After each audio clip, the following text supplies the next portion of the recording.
We have a roll call, please. Chairperson Phil Goldstein, Here. Vice Chairperson Marty Jost, Here. Commissioner Tom Wood, Here. Commissioner Jeremy Holt, Here. Commissioner Wendy Newland, and alternate Mike Lewis. Here. Thank you. Amendments. Sorry. Let me say something. Okay.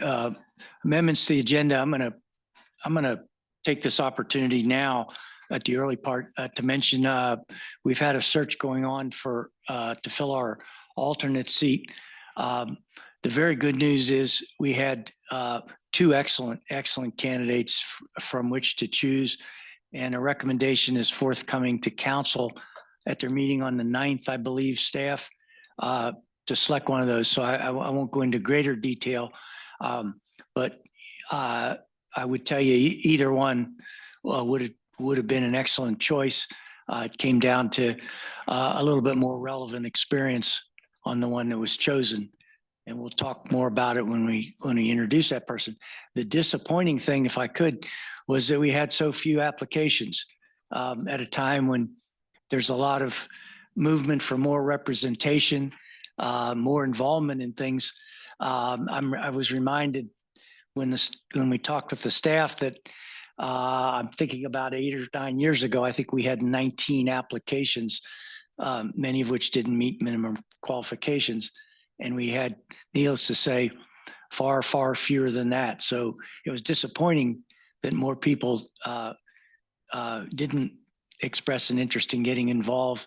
But as I said, we were very fortunate to have two. I wish we could have taken both of the two finalists that we had. So any commissioners, any other amendments to the agenda?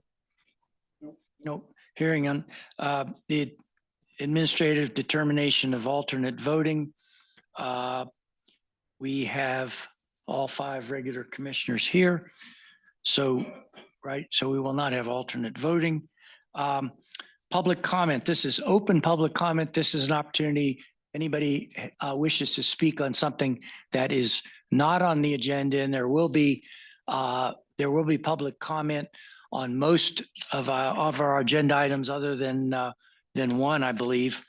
But anybody signed up, Natalie, to speak on anything that is not on the agenda? So Raymond Wright. No, you didn't sign up to speak on anything not on the agenda? Or did you sign up for something that is on the agenda? Is on the agenda. Okay, very good. We'll get to that in due course. Do you know what item? Which item? Okay. We'll need to specify it in due course here, Ray. Thank you. And then Justin Nenton. Are you general public comment or? Justin, did you sign up to speak on something that is not on the agenda? Oh, okay. Did you sign up to speak on something that is on the agenda? Oh.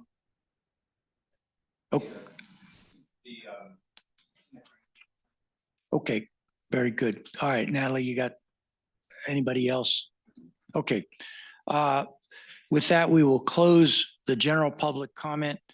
Consent agenda item 5 consists solely of the approval of the November 7th, 2023 meeting minutes. Commissioners, any additions or corrections to the minutes? Okay. With that, do I have a motion on the consent agenda? Do I have a second? Second. Move to approve, I presume, Yes. right? Okay. Okay. Very good. All in favor? We have a motion and a second. All in favor of motion to approve the consent agenda? Say aye. Aye. Opposed? Consent agenda is approved. Business items, item 6A, White Wing at Timnath Manor sketch plan, on which there will be a public hearing, and that's Chad. Thank you, Chairperson. Let me just get this loaded real quick. Move this out of the way. All right, thank you.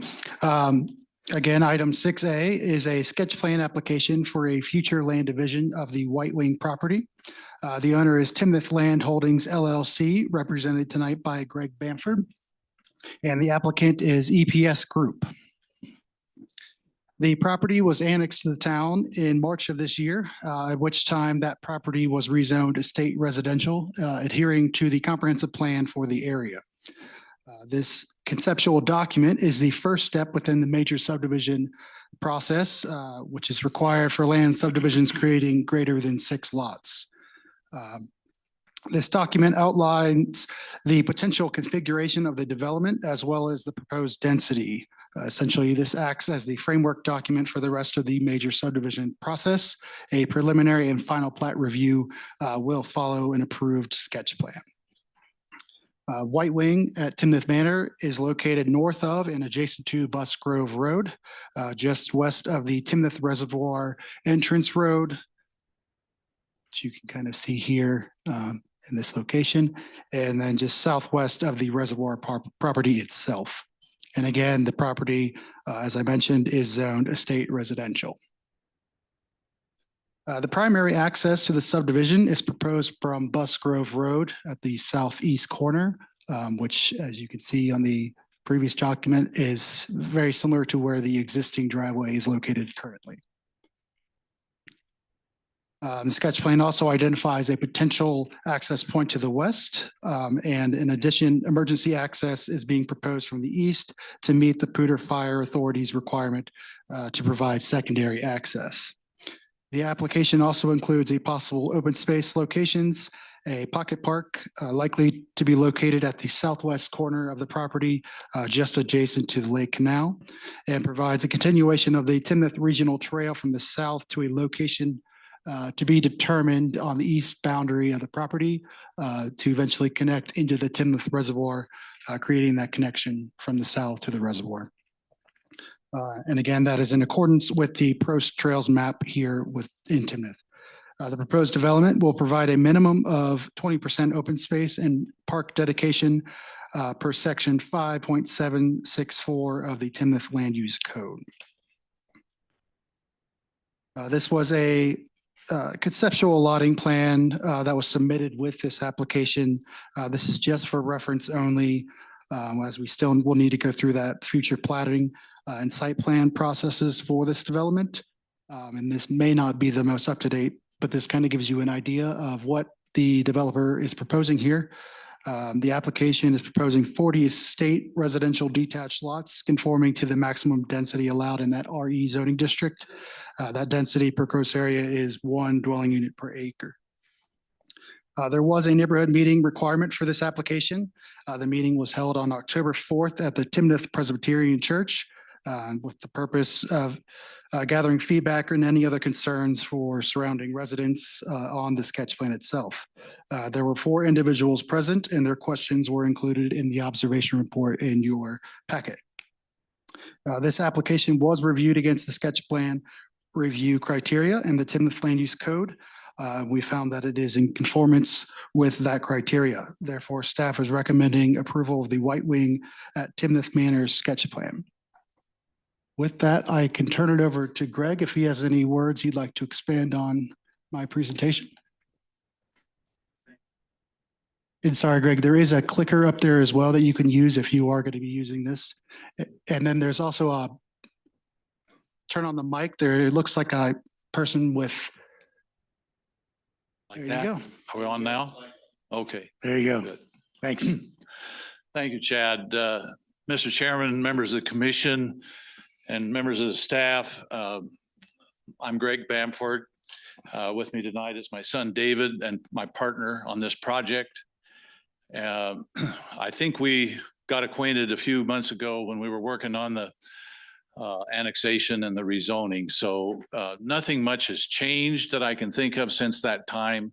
It's just a process of continually refining and following the guidelines now in the platting process that we're in. These are 40, typically 30,000 square foot lots. There'll be some a little smaller, some a little bigger, to accommodate full custom home community. We've developed 535 lots of this manner in subdivisions like this in 5 subdivisions in the Southeast Phoenix metro area.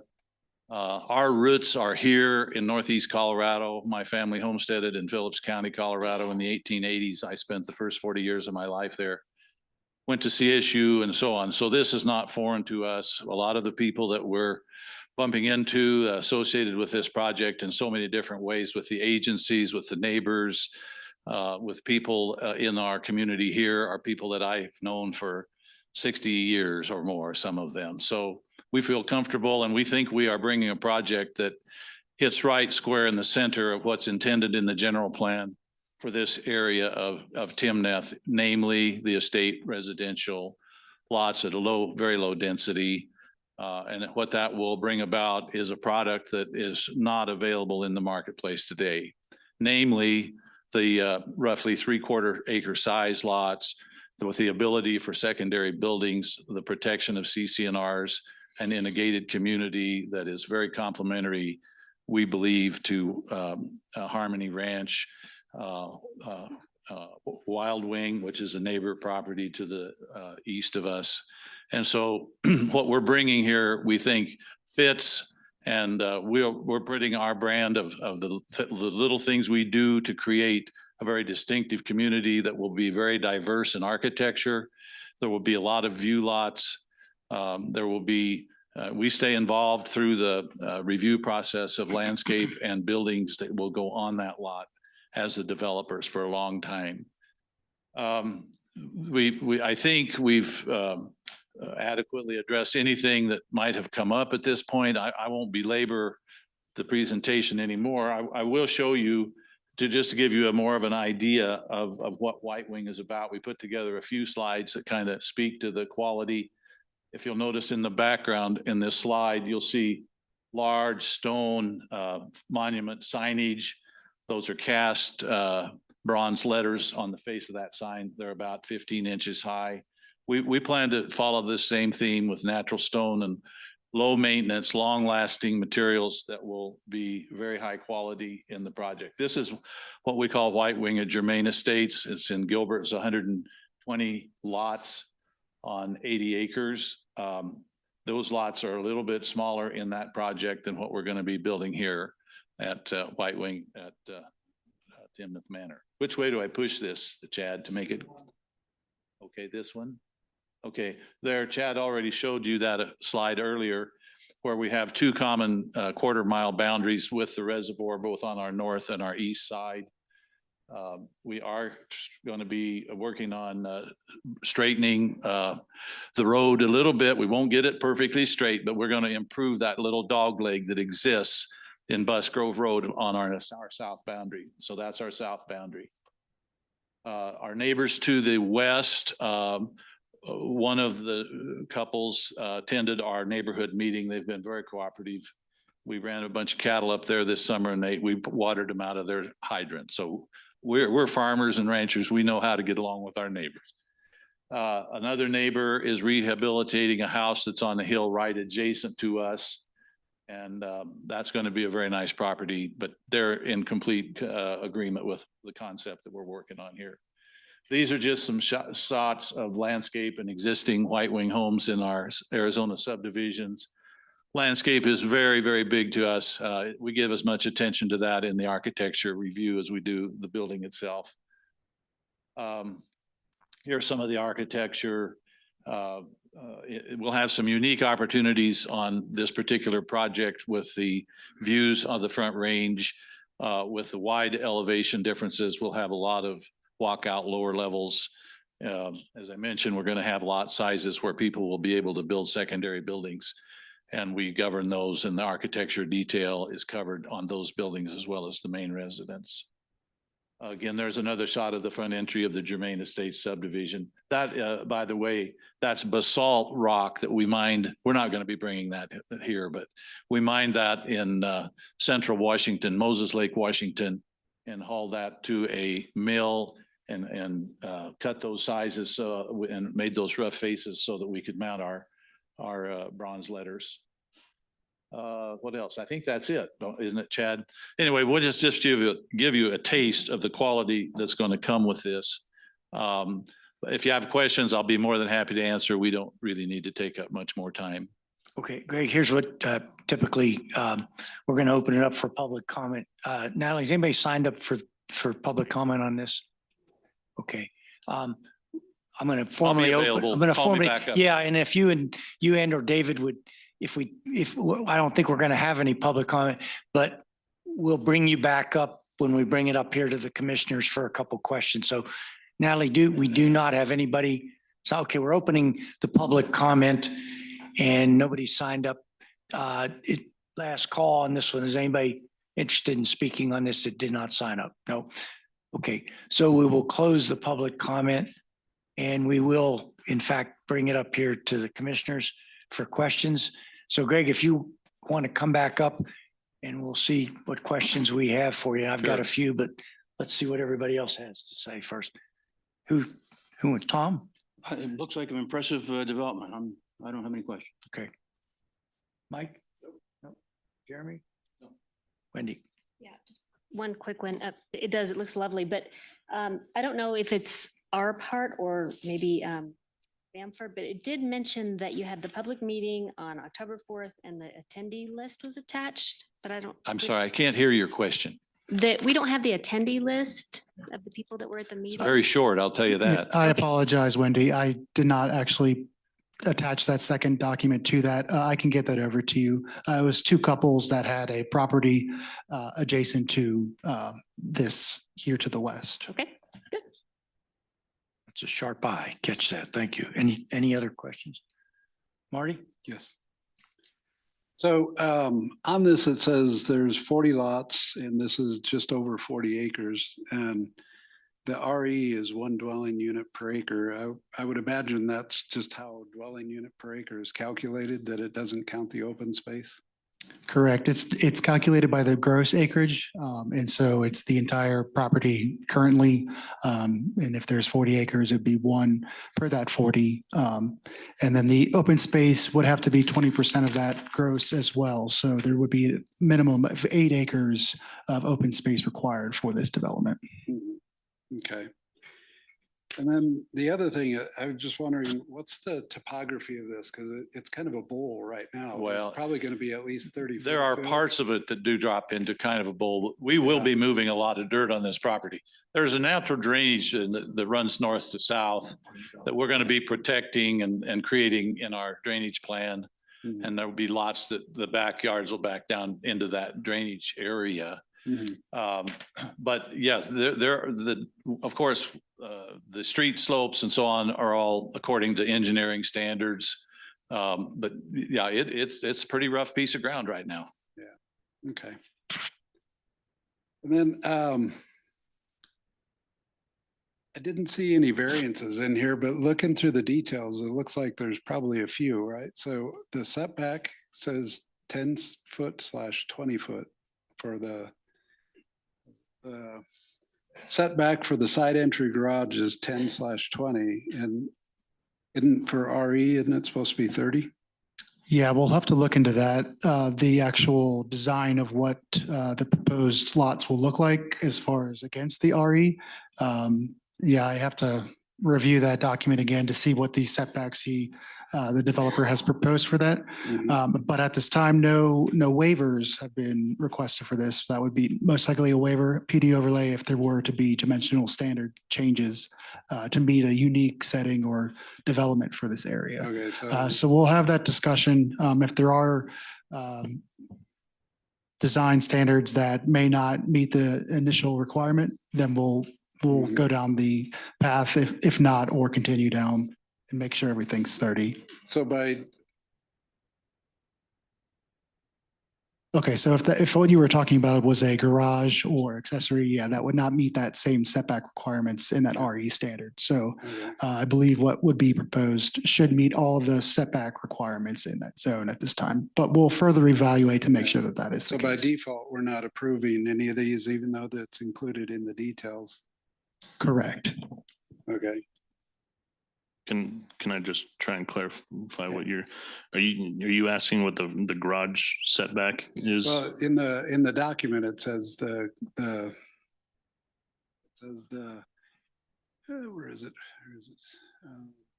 The building setback for side entry garage is 10/20 feet. So in our land use code, we have a garage front yard setback that it's not applicable in the RE. So there's not an actual set distance in our land use code for a garage setback Okay, in our code. so the front setback There's doesn't apply? the front setback does, but that's not for a garage. In that, when it's a garage, it is different from the main structure of the building. From that standpoint. So since there's not a setback distance in our land use code for garages, the side load garage would still apply with that. The other thing kind of related to that somewhat is in the details, it was saying that, I don't know if it said it was the average, but it was 8,000 square foot roof space, which I assume roof is the footprint of the house. So given the average lot sizes, it wouldn't meet the criteria for 25% impervious. So you'd need at least a 32,000 square foot lot to have an 8,000 square foot footprint, right? Well, there More if you will be include some the lots driveway. that will be 32,000. Yeah, We know we have to adhere when we start approving building plans. We know that we won't exceed the Okay. 25% building area coverage. okay. I was just identifying Yeah. potential conflicts coming up. And I don't think there will be, no. Okay, Yeah, thank you for bringing that up, Marty. We will keep an eye on that. And if there is the need to make any modifications, that could be something we bring forward. But from our understanding, the developer was going to bring a product that would meet all of those RE standards. okay. All right, that's it. Here, Greg, hearing you talk about other structures and reading as I have been about our neighbor here to the west and the discussion about land use code changes, and I learned the expression ADU, auxiliary dwelling units. What can you elaborate on what we're talking about? And staff, perhaps this may be jumping the gun here, but since we haven't dealt with that issue before, how does whatever Greg might be proposing here relate to whatever our land use code standards are on ADUs or anything related to that? If you get my drift. Yeah, so within our town code, we do allow for ADUs within different zoning districts. And I believe it is an allowed use within the RE zoning district. However, if he's having a metro district or different design standards, they can have different requirements, I believe, to limit said use, although it is an allowable use within the town of Timnath. So that could be something that he has, which he's probably going to do, or they as a developer would do within their, I can't remember if they would do a metro district or HOA whenever we discuss kind of the maintenance of the property, any covenants or anything within that on those uses. Which certainly begs the question, or at least the issue, and I'm not saying this is a loaded question or anything. The metro / HOA will be established solely for this development, correct? So Yeah. and in conjunction with it. So essentially you're establishing the rules as you go along for the express purpose of meeting that. So I guess, right? So I guess the only question I'm asking, is there anything when this happens, is there anything that could be in conflict or could create the need for a variance or anything that isn't anticipated when we We start will have talking to have a about further, auxiliary units? yeah, staff will have to have a further evaluation when we get into the actual establishment of that district during the plating process. At this time, we did not have, see any conflicts, but it is well noted. And as we go through this process, we'll make sure that those, all those requirements are being met. But I'd like to speak to that, Mr. Chairman, just Certainly. to carry this just another step, which Sure. is that we can establish our CCNRs or our metro district requirements to be more stringent if we would like to do that than what is allowed under the code, under the zoning, or under the approved plat once we get there. We can't be less restrictive, but we could be more restrictive. For example, on the issue of square foot building area coverage on the lots, even with the secondary buildings, if somebody wants to add, I think we have a maximum of so many square feet in another dwelling that could be on the lot. So it will be within that already established criteria.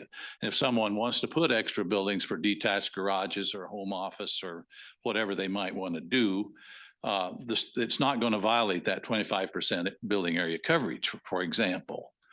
And also the architectural detail of whatever goes there and the landscape is all going to be in conformity with the main residence. It's not going to be allowed to put Quonset huts or steel buildings or whatever as secondary buildings. So we will get into that in more detail as we go along, and we're aware of that. But we know that whatever the regulations that go into those CCNRs or the Metro District provisions are not going to be able to go beyond what the code will allow under the zoning district. Thanks, Greg. And I'll get to you in a second. Please know too, I'm not demonstrating any bias. I'm just trying to be out. It's a good point to clear up. I want to just be out ahead of it, knowing it's been an issue Yeah. for Collins. I just, because we haven't, it's best of my knowledge, Kevin, we haven't had ADU issues, or maybe on a minor level, but I just wanted to be educated and by default, our colleagues Another here. example would be you can't build an apartment unit and rent it out separately from the house. Everything you can rent your house, but you have to rent the whole property. You can't sub-rent a little apartment in the back of a White Wing house. Okay. Things like that are covered in when we get to that level, as Chad has indicated, we haven't been there yet, but we know in the preliminary plat and then the final plat, we're going to get to all that kind of stuff. Very good. Kevin, what are you about to say? Yeah, no, Greg is correct. It would meet the accessory dwelling unit requirements in our code, which is 850 square feet maximum. We do have a couple that are within the town that have been permitted. Most recently was one over at Main and 3rd Avenue behind the old Timnath Hotel. That was kind of a garage accessory dwelling unit combo. We've had 2 of those in Old Town and some others within town. So we don't really have any conflicts with them. They just would need to meet our requirements, which there's more than just the 850 square feet. There's a couple of others that are listed in our code that they'd have to meet. But if it was like a oversized, work shed or something like that, it would just meet our accessory structure requirements for anything like that. Thanks. Marty, you had follow up on this? I was just going to point out what he already did, that it did say in the packet that you can't rent these out. I mean, not necessarily good. That isn't really what I was headed, but certainly it's a relevant issue. That's a pertinent issue, I should say. The other question I had, it shows on the diagram that's in front of us now, a possible potential proposed access point from the west. How likely is that, and where would that come from? I can see how you get to it, the one from the east. That's a special purpose thing. Chad can probably tell you, or I can. Yeah, so within our code, it does require that any subdivision does provide access to adjacent properties that have yet to be developed. So we are working with the applicant now, one on the feasibility and the location of that access point. But based on that criteria, that is something that we have requested for this property in order to serve potential development to those properties to the east, as the access may be limited currently. So we're having discussions right now with the applicant on how that might work and the feasibility of that based on grading and different aspects of that. Is there anything that as it relates to those negotiations that would change this proposal one way or the other? So the applicant has actually submitted a variance request for this. So we are in the review process of that currently, which would then go forward to the Board of Adjustments.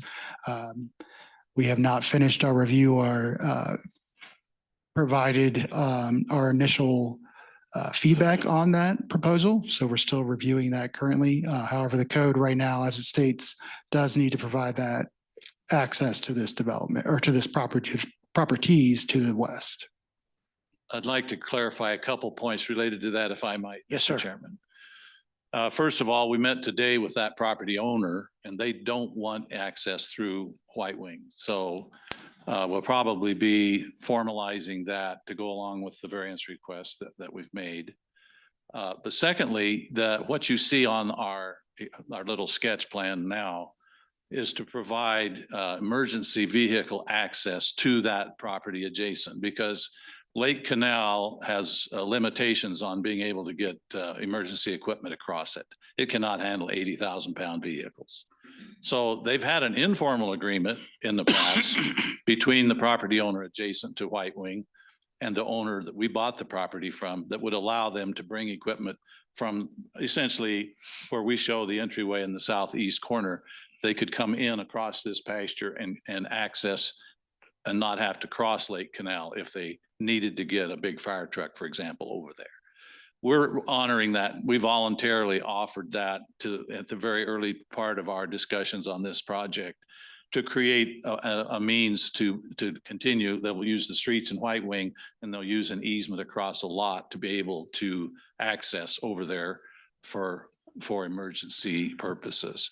As those properties become developed in the future, which they probably will, the ones adjacent to our west, they're going to have to upgrade their crossing on Lake Canal. And it's a possibility that this emergency access will go away at some designated time in the future. But for now, we're providing that to them, and that's what's shown on the map. Okay, thanks, Greg.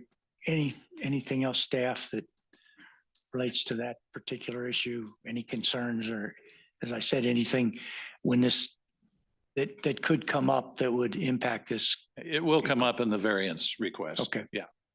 Correct. Yeah, we haven't completed that review again. Staff needs to evaluate all aspects of that.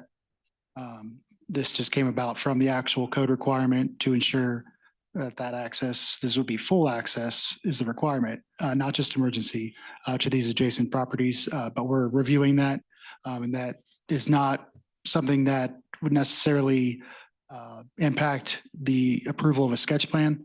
It is just stated as a potential access point. So this is something that should not impact this approval or hearing.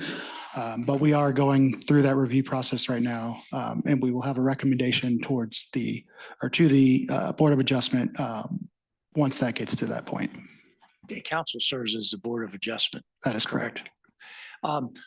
Last question I have for whomever, Don, maybe when this first came forward, it sounded like a great ancillary benefit, adjusting that dog leg in the road. Is this, and I know it's not entirely related, but the further improvements to Bus Grove to the west from where it stopped, I believe the landings was Lakes, now it's called, was responsible for that. Is this because of this development and including this process? Is that why that hasn't proceeded yet? What can you tell us about the further Sure. improvements and incorporating this one? Yeah, both, like you said, the landings or lakes now on the south side is responsible for their half, and Mr. Bradford, and the White Wing is responsible for the other half. We have intentionally prolonged this to allow that both developments to cooperate in the design of Bus Grove from his east boundary to the west, because landings/lakes goes farther to the west. So we'll coordinate all of that with both these developments. And does this improvement, White Wing's portion of it, will that happen at the same time the construction Yes. begins in White Wing? Yeah, both things will happen at the same All of time. it in one. If Lakes had gone first, we would have done it, and then he would have contributed to that. If he goes first, they'll do it, and landings will contribute. Great, thank you. Any follow-up on anything from that? Okay, with that, do I have a motion on business item 6A, White Wing at Timnath Manor sketch plan? Motion to approve item 6A, White Wing at Timnath Manor sketch plan. Have a second? Second. 2 seconds. Okay, all in favor, say aye. Aye. Opposed? Carries on a 5-0 vote. Thank you, Greg. Item 6B, 4017 Kern Street minor subdivision. This is Chad as well. Thank you. Yes, it is. Thank you. So item 6B is a minor subdivision application for the property of 4017 Kern Street in Old Town Timnath. The owner and applicant is Twin Pines Investment Group, represented by Jeff Hainsworth. This proposal falls within the minor subdivision process, which is the subdivision of land creating 6 or fewer lots. The subsequent steps in the development review process would be to submit a building permit following the approval of this application. The subject property is located west of Kern Street within the block of 4th and 5th Avenues and consists of 19,065 square feet and is zoned R1 in Old Town Residential. Just so you know, the property directly to the south was also purchased by Twin Pines Investment Group, where they did some of you may remember, they did a rezoning from the business to the R1 in order to create a similar style home within the Old Town zoning district. That was also built by Mountain Standard Homes, who is the potential builder or buyer for this property. Lot 1, which contains the existing single-family residence and an accessory structures, will consist of 11,465 square feet. Lot 2 to the south is approximately 7,600 square feet of vacant land for future residential development. Both of these properties will remain zoned R1, conforming to the comprehensive plan for this area.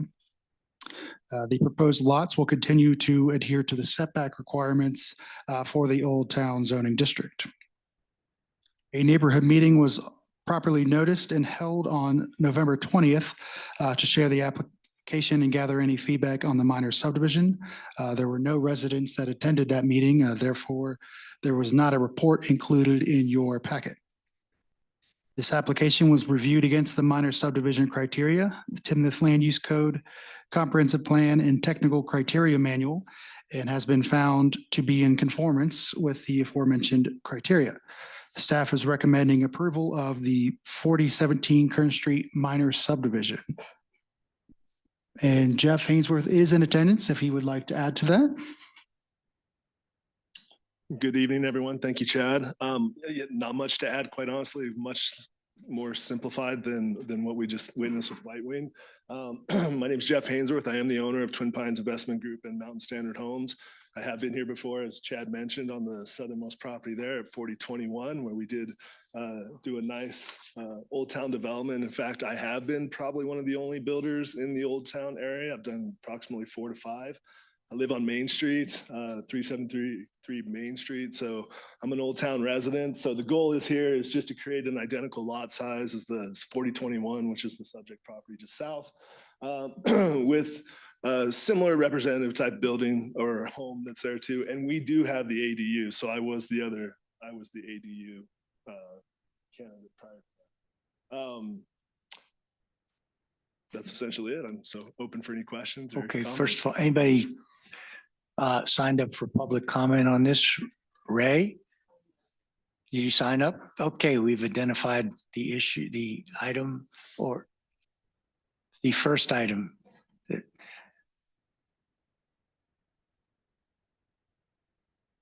Is it ready to go?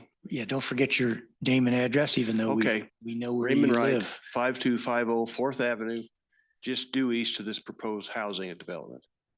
I like what they've been doing on Kern Street. It's been very well done over the years. I can see a big improvement in our neighborhood right now. We are now courting a new street. So anybody going down our street, slow the hell down, okay? So anyway, I approve, I give my approval of this project, and I hope it turns out well for them. Thank you. Thank you, Ray. Anybody else for public? Okay, we close the public comment on item 6B. And commissioners, questions on this issue? Looks good. Somebody, anybody? Okay, we'll get our money's worth here. It appears that this mirrors your lot 23 and 24 to the south, correct? That is correct. Yes. In size, you're doing the exact same thing. That is correct. And I believe this is, and maybe Chad can confirm this. I believe it was a divided lot once before. So we're actually redividing just again, what was done in Old Town, so.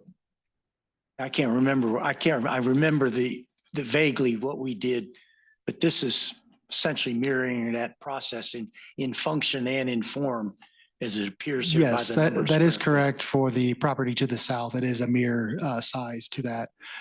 Old Town, Timnath did have an original plat. That is these dashed lines that you see on the background of this map. So there was a intent to have these subdivided for smaller lots. However, when those became legal rights or lots to residents, they became combined with kind of unique shapes.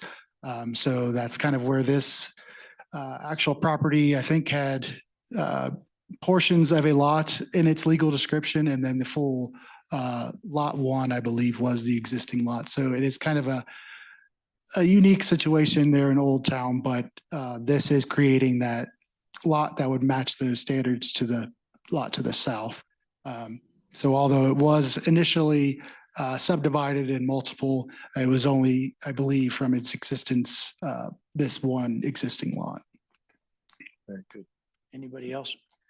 Well, the fact that you got Ray Wright's endorsement means That's a lot. excellent, Should I mean a lot know. to you. It means a lot.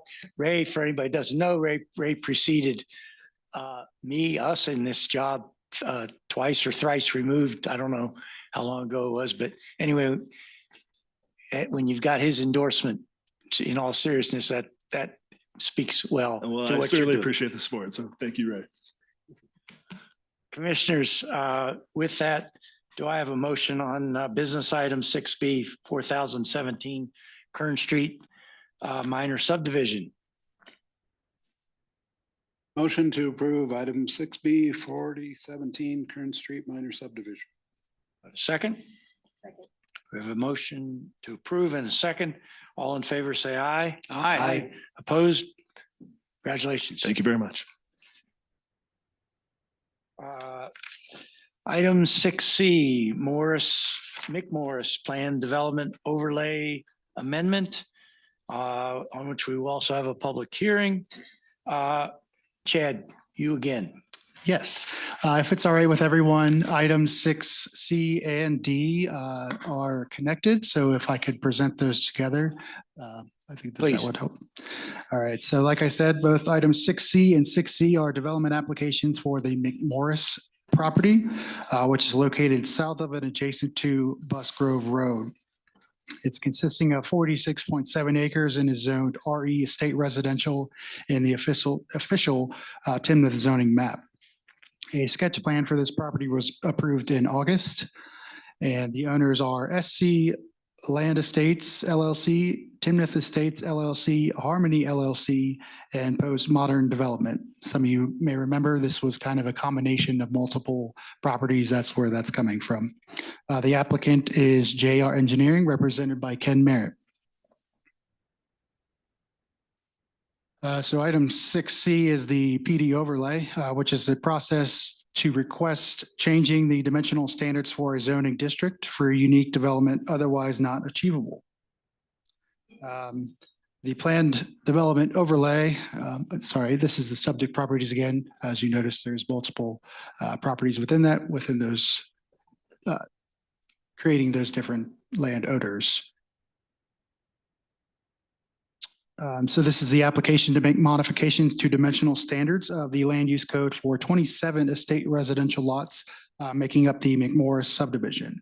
The intent of the overlay is to provide more flexibility and create a more pedestrian-oriented, slightly more compact product type that would be compatible with the Harmony subdivision to the east.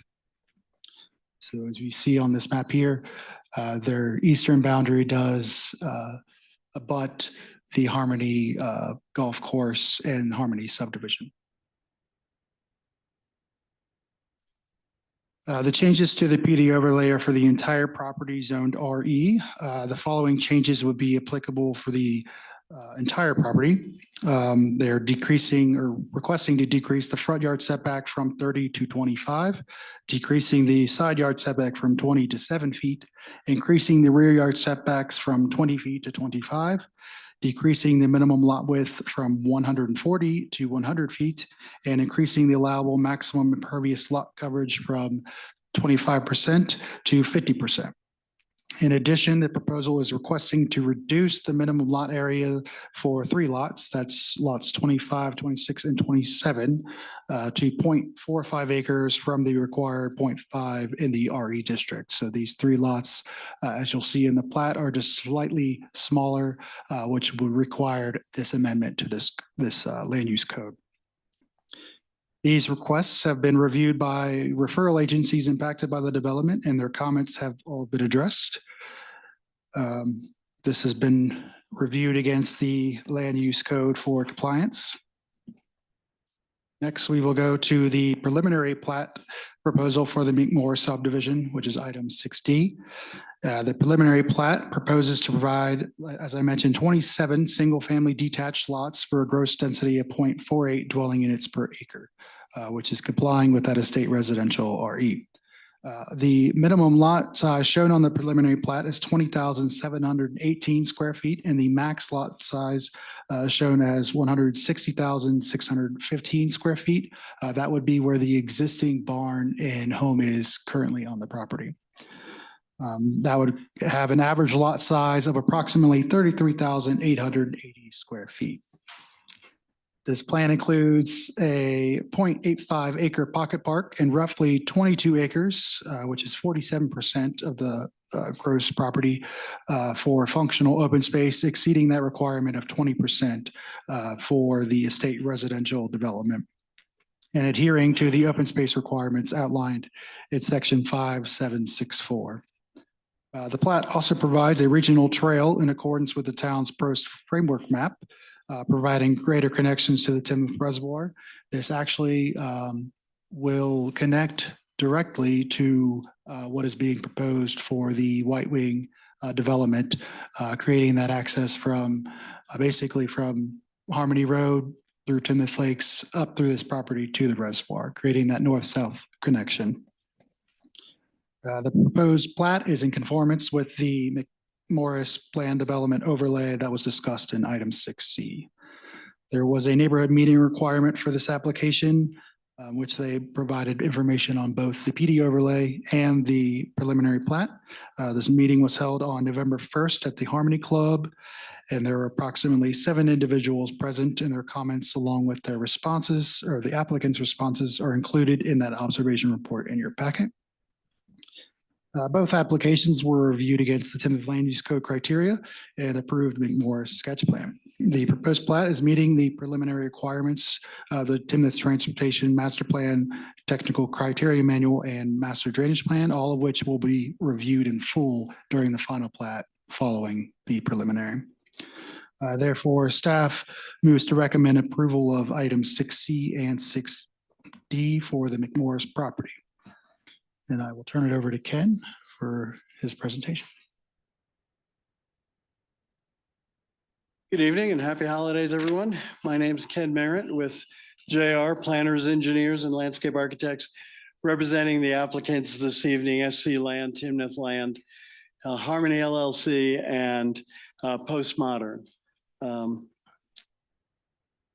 may remember seeing this project at the sketch plan level back in August, as Chad had mentioned, but just as a quick follow-up, I just want to point out the property is shown in red, is approximately 46.7 acres.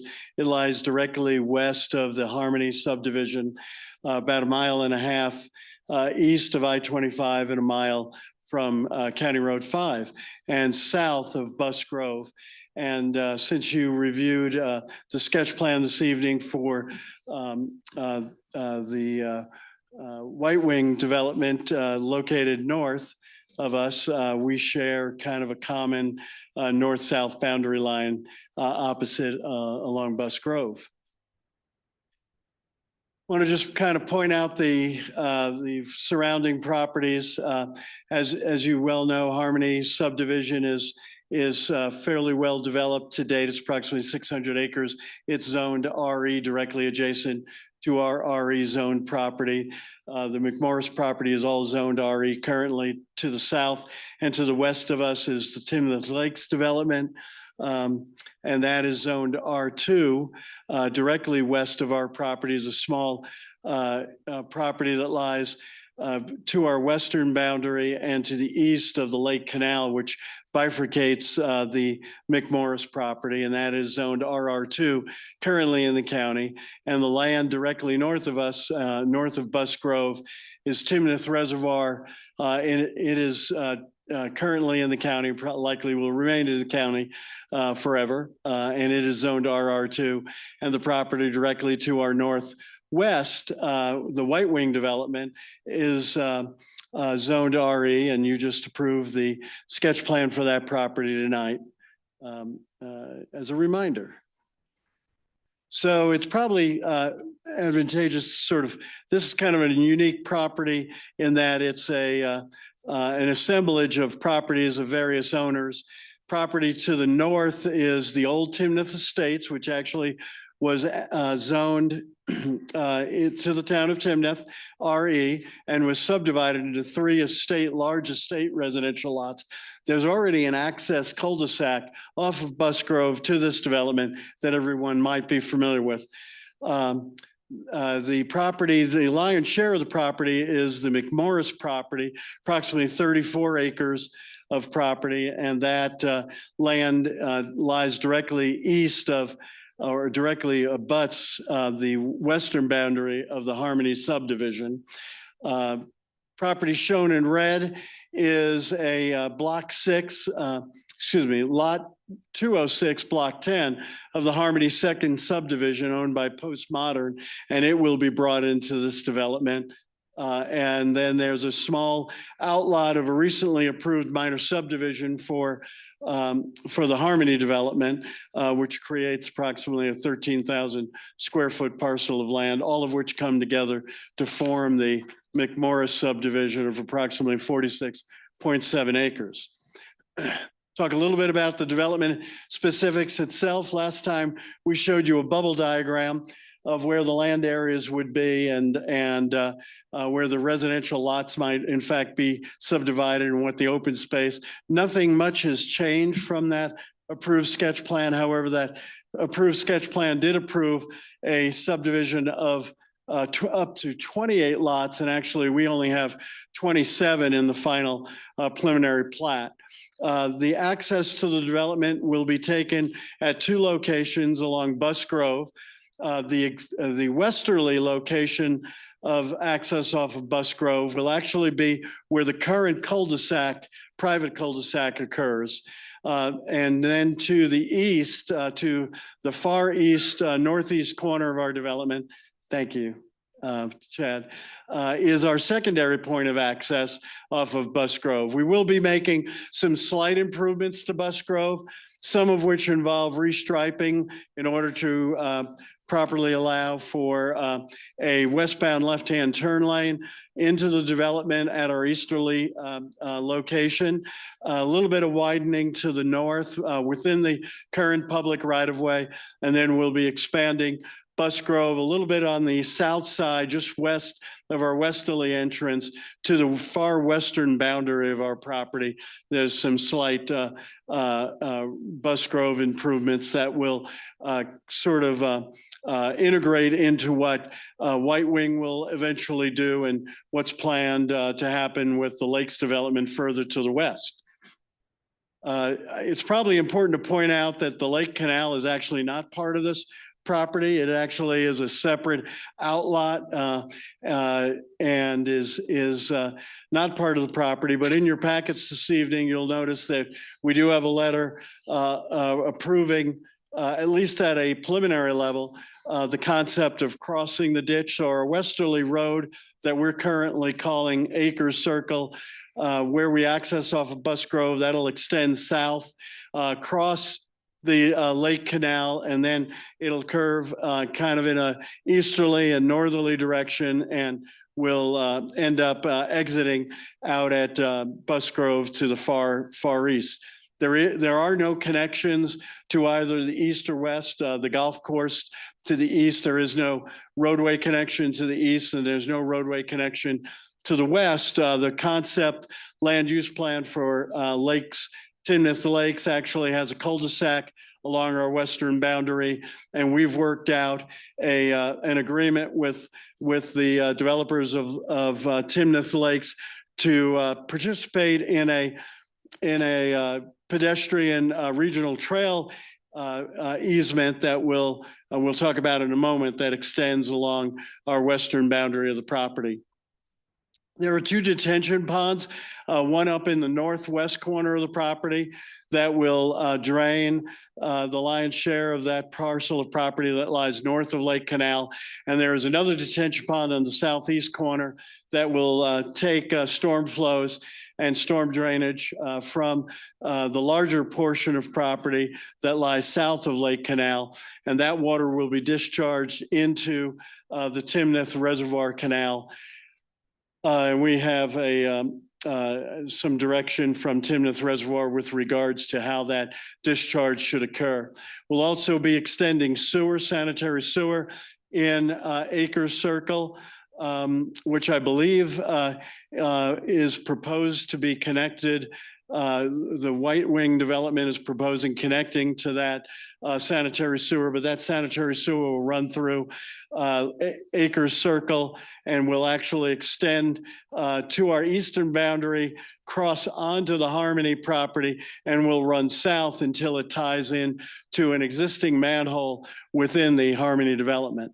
Probably worth pointing out at this point that this development as a whole, architecturally and from a architectural controls and covenants standpoint, as well as from an operation and maintenance standpoint of the open space, will be fully integrated into the Harmony development, such that the residents of the McMorris subdivision will have full access to all the amenities and open space and the golf club within the Harmony development. So although it is a separate subdivision in its own right, it will be fully integrated into the Harmony development itself.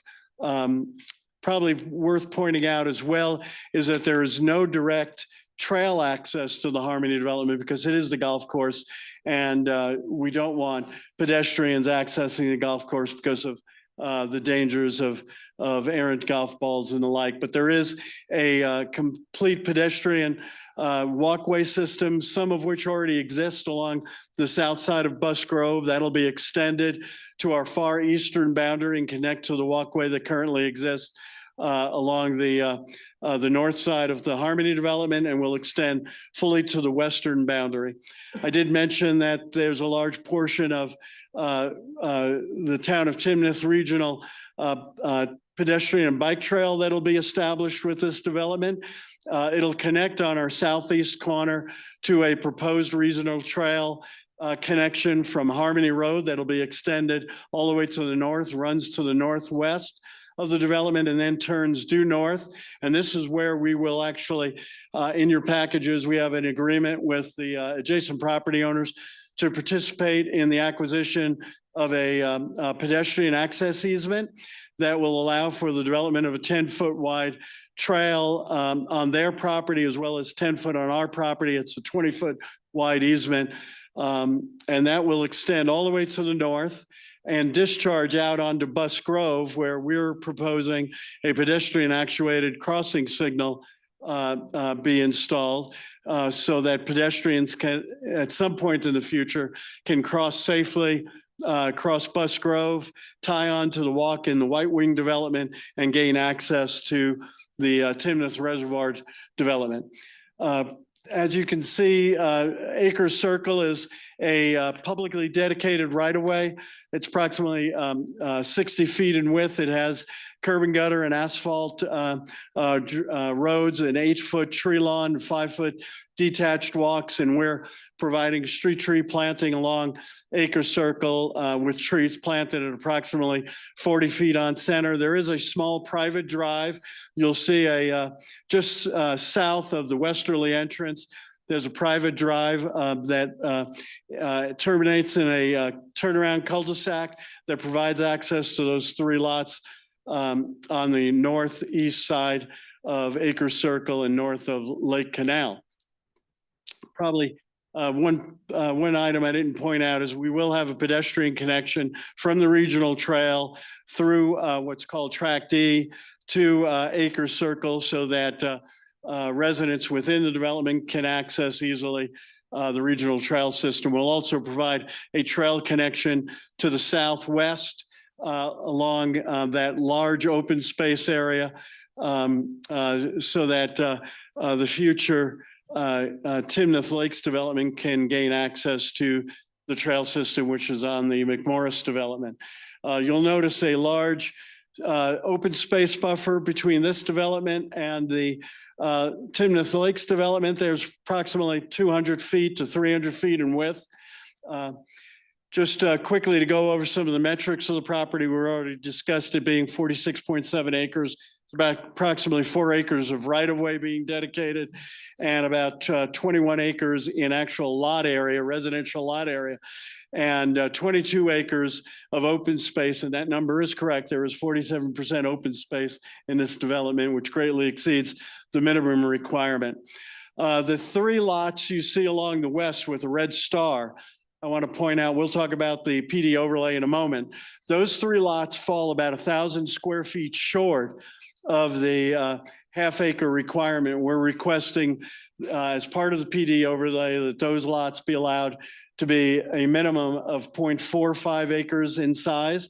They're actually, based on their final platted size, they're actually 0.47 acres in size. So they're about 1,000 square feet short of the necessary square footage. But all the other lots, all other 24 lots are at least 21,780 square feet or larger. And that large lot in the middle where the existing McMorris residential home existed and the existing stone barn, that lot is approximately 3.7 acres in size. Chad mentioned that we do have a pocket park. The minimum standard for a pocket park is a half acre. We have approximately a 0.85 acre pocket park. You'll notice that you'll see around the perimeter of the pocket park, you'll see a line with an X through it. That represents a 48-inch high rail fence that'll have welded wire on the inside of the fence in order to keep children and families safe from the Lake Canal, separated, provide a barrier as well as a barrier to Acre Circle itself. The park will include a pedestrian walk with some benches and bike racks, a large structured play area, probably designed for kids between the ages of 2 to 8 years of age. It'll have a resilient play surface. They'll also include a picnic shelter with barbecue, probably with barbecue pits and picnic tables. And you can see some open landscape area of grass for some active open play area as well as structured play in the tot lot itself. Moving on to the PD overlay. We also already mentioned the 3 lots. We're asking for a reduction in lot size from 0.5 acres to 0.45 acres. This plan is intended to call your attention to the specific things that we are changing from the standards. The upper line, it says current standards per the RE zone district. The first item is the minimum front yard setback, which is 30 feet. We're proposing 25 feet. The reason we're doing that is we're trying to maximize the rear yard space, all the lots back to open space, and we want to increase the opportunity for more rear yard space so that there is no encroachment onto the common open space that lies throughout the development. The side yard setback is being proposed to be reduced from 20 feet to 7 feet. It's probably important to point out that all these standards that we're asking for are very similar, in fact, to many of the developments within the Harmony development itself. Since this project is to be integrated into all of Harmony, we thought it was important that the standards, design standards for setback and lot size and the like match and are compatible with the Harmony development.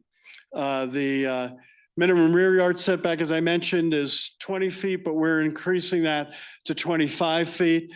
We already talked about the 3 lots being reduced to 0.45 feet. And the minimum front yard distance would be the front yard property line from 140 feet to 100 feet. Again, that is actually larger than many of the lots within the Harmony development, which are actually 80 feet and less. And then the reduction or the increase, excuse me, in the imperviousness of the lots from 25% to 50% to allow for things like large outdoor patios, pools, sports courts and the like to occur. There's also several design standards. This project will be governed by the current architectural controls and covenants of the Harmony development, and the Harmony Architectural Review Board will be responsible for reviewing compliance with those architectural standards before those home plans are passed off to the building department for review and building permit issuance. And at that point, that concludes my presentation. Thanks for the opportunity tonight. Your usual thorough presentation, Ken. We appreciate it. Thank you for the time. I appreciate it. Okay, we gotta have 2 separate public comments, and we'll vote separately on these issues, of course. So first, let's follow our normal protocol. Do we have anybody signed up for public comment on item 6C? Okay, so with discussion, we do have somebody signed up for comment, public comment. Very good. If you could come up and state your name and address, please. I'm Bunny Gosshorn, and I own the property directly to the west of this project. I have 3 acres there, and I'm wondering if anyone has been made aware that there's a pair of nesting bald eagles on the south part of this property that they're talking about developing. And because last year we had nesting red-tailed hawks in front of our house, and they were working below them, I contacted Fish and Wildlife. Raptors are a protected species, and any activity has to be kept 600 feet from a nest. So I'm wondering if anyone has contacted Fish and Wildlife about the nesting bald eagles. I think that's something I'm gonna see if staff would like, what? Go ahead and tell me say what you're gonna say. Are you done? Is that your only question? Yes, my question is, has Fish and Wildlife been contacted? Okay, Because I know they have to require a 600-foot setback. okay, why don't you, do you have any other questions, ma'am? No. Okay, why don't you take a seat, and then we're gonna let the developer and staff, if necessary, respond to that. And I know we'll certainly be interested in hearing what they have to say.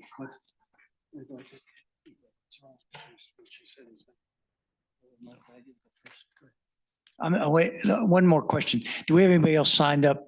We didn't have anybody signed up, period. Okay, all right. So let's address this. We're going to close the public comment, but let's, Ken, if you could address that, and staff, if you have anything to add, we certainly appreciate that. Sure. I don't know, does staff want to address it first, or is it okay if I do? We're aware of the nesting that has occurred on the adjacent property to the west. I want to make a couple of clarifying points, however. The State Department of Wildlife requires that if there is nesting currently in place prior to construction occurring on this site, that there is a 450-foot radius of no disturbance. Construction can occur on site, but it has to be held back from that nesting place 450 feet. That there is no requirement for a setback. I want to make it very clear that it's not a permanent setback. That is a setback only required at the time of construction. If it's determined prior to construction beginning that there is no active nesting occurring in the raptor's nest, and both, as the neighbor pointed out and is correct, is that both red-tailed hawks and bald eagles are both considered endangered species. So prior to the construction beginning on this site, if construction begins during the nesting season, which is typically February 15th through late July, the end of July, if there is any nesting, if construction begins during that period of time, typically we will do a visual inspection to determine whether there is actually active nesting going on and any fledglings in those. Once that nesting period has passed, construction can begin. If there's no nesting occurring, construction can begin, even if there is a raptor's nest in place, but that raptor's nest is not occupied. Does that help at all? Does staff want to add anything to that or make any further corrections to what I had to say? Yeah, so we are aware of it as well. I actually met out on site with the CPW last summer when the Raptors nest, the red-tailed hawk's nest was brought up. That red-tailed hawk's nest is more generally, if you're looking at that map right now, the blue box that's in where Chad has his hands right now, right around where the hand is, that's actually roughly where that red-tailed hawk's nest is. So I actually met out with CPW last summer to talk about that nest with them. They at that time did determine that there was nesting. They couldn't determine if there was any fledglings or not, since it was later in the summer. Their assumption was that there were, just by the nature of how the red-tailed hawks were acting.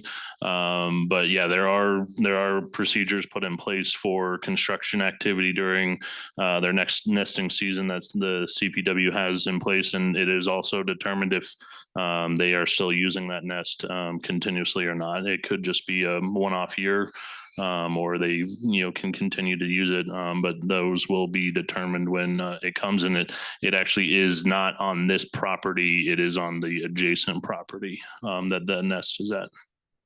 Thanks, Ken. One or more of the commissioners may have a further question about this. Staff, may I ask the favor, ma'am, if you can hear me back there, if you're interested in staff coming up after the meeting and discussing further with staff, I'm sure they'd be glad to clarify this and keep the lines of communication open if we could. Matt, Kevin, Chad.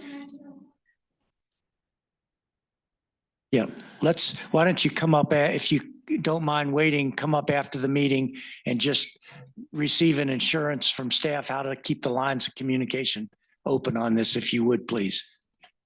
Mr. Chairman, can I make one more comment, however? Certainly. I just want to clarify that the 450-foot no build separation is only a temporary separation. It is not a setback, and it is only temporary during the period of nesting, which runs from February 15th to the end of July. Yes, you said that. I just want to make sure this resident has been, and she was here at the outset of this and has been very cooperative in all this. And I just want to make sure that she has connection to our excellent staff here, and they can explain this further, including that particular nuance. Okay. Yes, certainly. Great. Mark Tingy, Harmony LLC. Grateful to have the opportunity to share just one comment. Totally concur with what has been said and wanted to reiterate what Kevin has said. We too have been in contact with the Department of Wildlife. They have been on our site for on other development times. So we do have a good working relationship with them, and we'll continue to do that. That area is a popular area for members of our community to do photo shoots and also to shoot the wildlife that is there. And most the people that are in that desirous hobby and attitude know of these nests, and they're all on everyone's radar, and they're an important part of what we think needs to be protected and taken care of. But just thank you. Thanks, Mark. Okay. Ma'am, you will come up afterwards. You come up and talk to the staff afterwards if you would. Yeah, thank you. He's my wife's mind as well, who I'm sure is watching at home. Further questions now. We did close, Natalie, we did close public comment on item 6C. So commissioners, questions you may have can be on either issue, but we'll vote on them separately and we'll open up a public comment on the second one. Kevin, we open that up after we have comment, if that's all right. Doesn't appear we'll have anybody. Commissioners, questions on item 6C or 6D? Marty? Oh, No, I'm good, Phil. Tom, Wendy. Mike, Jeremy. Yep. So as far as the existing barn and I guess mansion that's there, is there a barrier for that existing resident around, or is the property going to be kind of designed and built around that kind of architectural and landscaping? Well, actually, good question. So the intent is to completely renovate, modernize the house that's currently there and take advantage of that great stone barn that exists and renovate that as well. The access will be off of the main road. It will not be where the current access is, which occurs approximately 200 feet further to the west. Is where the driveway access currently is. But in order to get adequate separation of our two access points of Bus Grove, we pushed it as far east as possible. The architectural controls of the Harmony development, which are very stringent with regard, and there are several styles of architecture that are permissible within the Harmony development, the renovation of this home will have to comport with those standards, architectural standards and styles, as far as detailing and articulation of the building. So it'll be a rather robust renovation, I believe, will occur on that property. Okay. I mean, as far as that property just being staple, is there existing fence? I mean, you obviously can't see it from the road, right? Just aerial pictures of it, but beautiful piece of property. Is there existing fence or tree barrier or something like that? Does that all have to be modified, especially all the trees and everything around it to conform? That's actually many of the trees that are on this site or that lie within the proposed lotted areas are really in not very good condition. They're declining. They haven't been irrigated in a very long time. There's a lot of spruce trees that frankly are not really viable any longer. Those will be removed. We're adding a significant number of new trees. However, we're also protecting a very large number of trees along the south side of the Lake Canal. Many of those existing cottonwoods and coniferous trees will be maintained. We're maintaining the trees that line Bus Grove currently that were installed many years ago there. We're adding to those in order to properly, in order to meet the standard for street tree planting along Bus Grove. So there are a lot of trees that will be maintained that are really in conjunction with the ditch. Many of the ones that exist on the individual lots will be taken down because they're in such poor condition and declining fairly rapidly due to lack of water. Okay, thank you. Other questions? Marty. Yeah, so in the PD overlay, so the front and back setbacks it's kind of a wash. It's just shifting. Right. But the side setback going from 20 to 7 feet is pretty large, and the 140 to 100 lot frontage is pretty large. So what exactly are those two parameters for the Harmony neighborhood to the east and to the south? As far as what their existing side yard Are setbacks are those currently. matching seven? They don't Yeah, look that like would seven. match most of what is approved for the PD overlay of the Harmony subdivision. I can't remember exactly what filings have that 7-foot setback, but there were that did propose that. There are actually some, I believe, that I even have 5-foot setbacks in the Harmony subdivision. The patio homes, I was talking about the perimeter that's there. Yeah, so within the second filing that was just recently amended and approved, the northeast portion of Harmony, those do have 7-foot side yard setbacks, which are similar to these. And there are other areas within Harmony that does.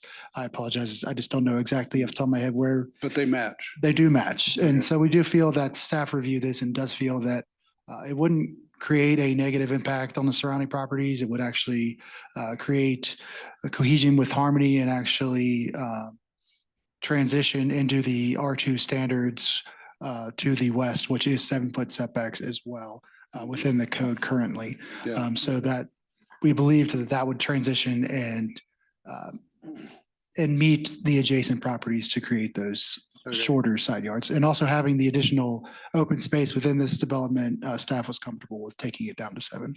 Same with going from 25% to 50% impervious. Correct. That was also done in other filings within Harmony. So that would be more of a continuation of that. Okay. Then the other one is the dwelling units per acre. The packet said 0.48. The presentation said 0.57, but RE is 1. Is that just a difference in calculations or?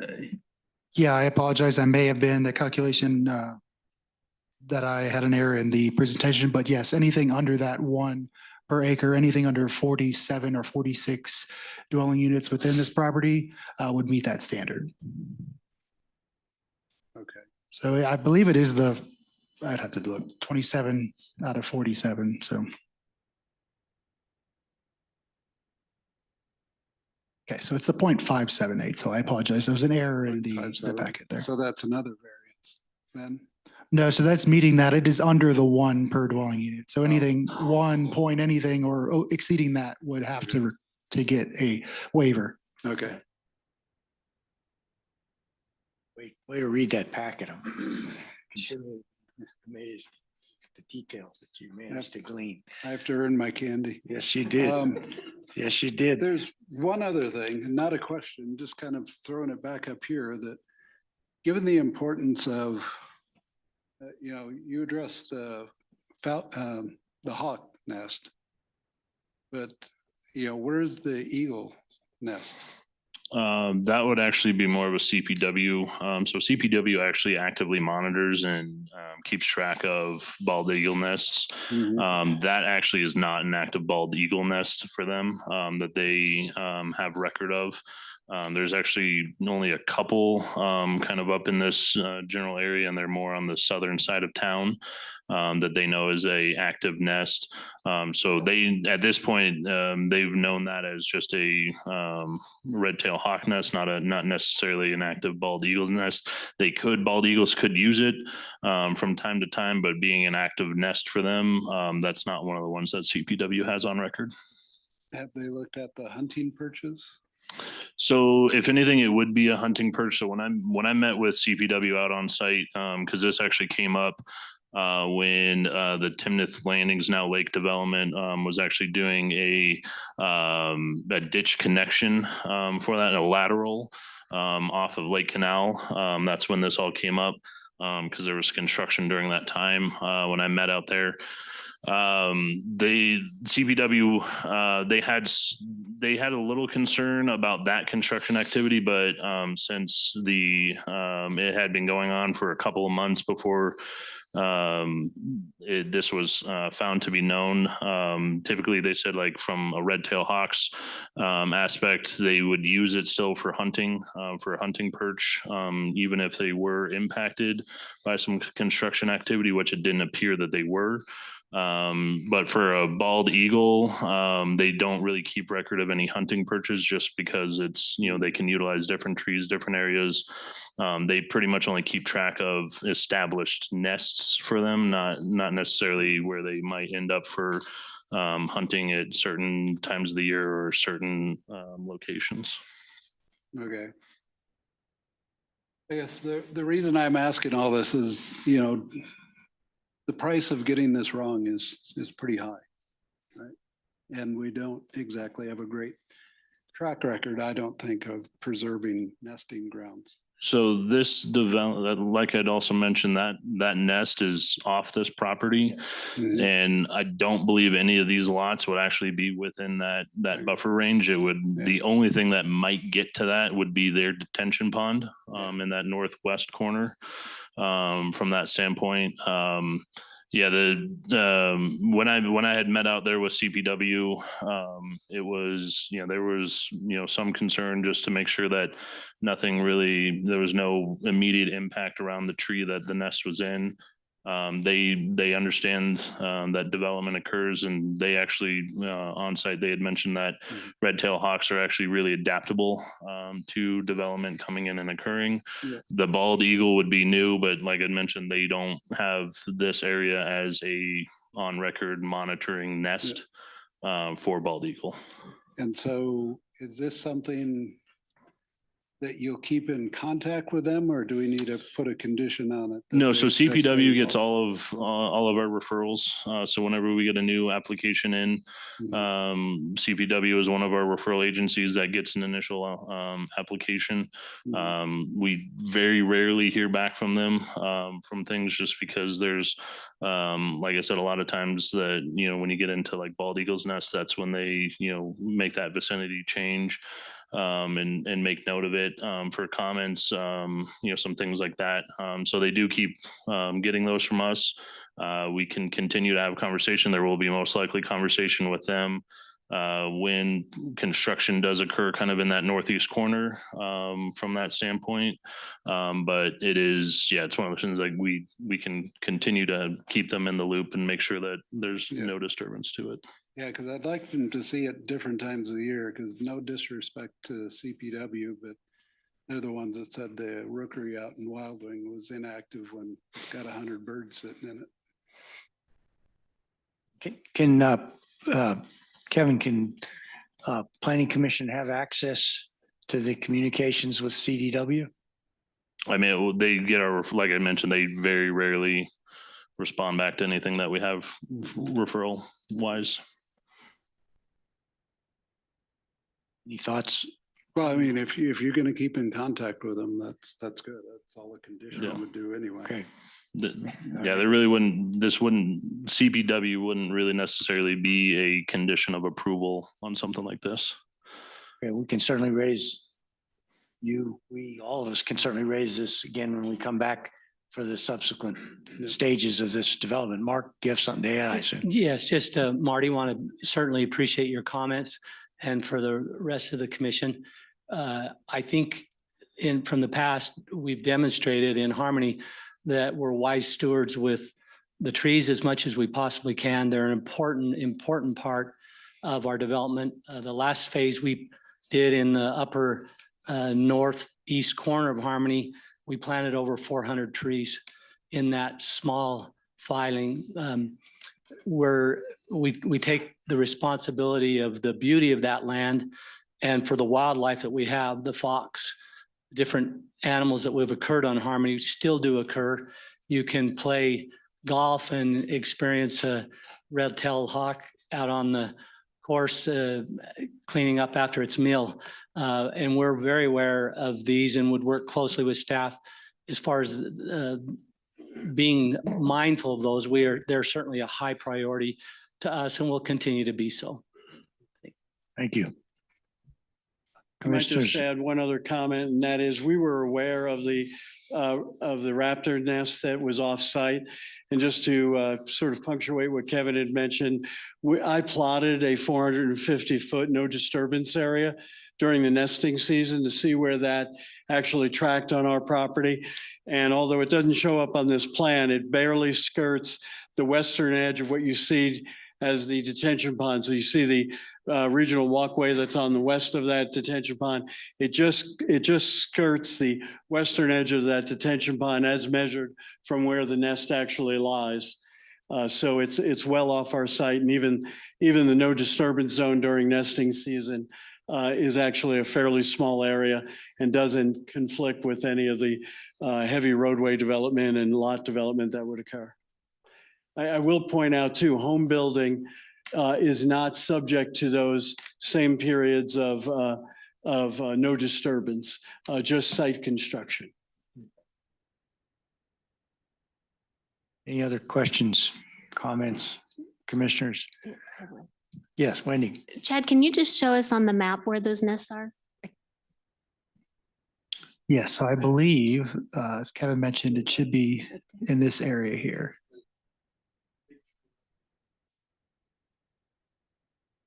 Thanks. I have two questions. One unrelated, but until this came along, just curious why the Lake Canal comes down here and then circles back north, crosses Bus Grove and then goes back. Just Byron knows. Follow the contour of the land. Okay. All right. I was just curious. And then the other question, I think it got answered in somewhere in Ken's information. With the 3-lot development, when that came forward, and then going back a number of years when there was a proposal for another development here that never got off the ground. I think this 7, 8, 9 years ago, there was going to be septic. And the answer was there was no connection at that time, but this is connected to Harmony. So therefore that obviates that concern. That's why there is sewer, not septic for this. Because there is an existing connection. Yeah, it's not necessarily because it's going to be connecting to Harmony is why that is. There's multiple locations that they can tie into sewer. It was just at that time years ago when that original development came up is that it was almost infeasible at that time. But now with a different development and, they were able to figure it out, how to make, sewer actually get to this property adequately. Great. Very good. All right, let's, first of all, we should vote on 6C, correct? And then we'll open and likely close public comment and vote on 6D, correct? Okay, all right, commissioners, with that, do I have a motion on item 6C, McMorris Plan Development Overlay Amendment? Motion to approve item 6C, McMorris Plan Development Overlay and Amendment. Thank you. Do I have a second? Second. Moved and seconded to approve. All in favor, say aye. Aye. Opposed? Item 6C is advanced on a 5-0 vote.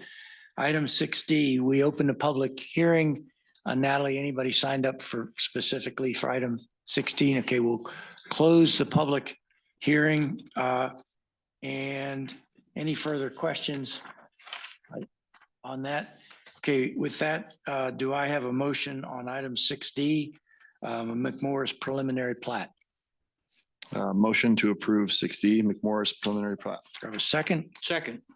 It's moved and seconded to approve item 6D McMorris preliminary plat. All in favor, say aye. Aye. Opposed? Carries on a 5-0 vote. Thank you. Moving on to item 6E, Timnath Ranch ninth filing final plat. I should mention there is thanks, Ken. There is a public hearing on this one. There will not be a public hearing, and I realize the nuances of the site plan versus the final plat may be lost on them, but there is no public hearing on the second item here. So if anybody is going to have any comments, they would have to be offered here during item 6E. So Kevin, this is yours, I understand.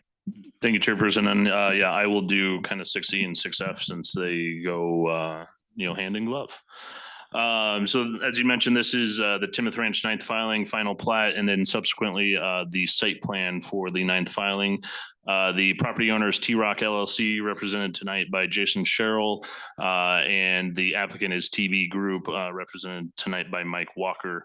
So here's where we are at in kind of the development timeline. So we are at the end of the major subdivision process.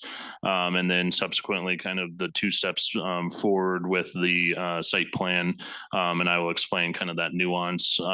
So with the final plat, we have gone through preliminary plat, which was earlier this year, and then sketch plan, which was last year, I believe.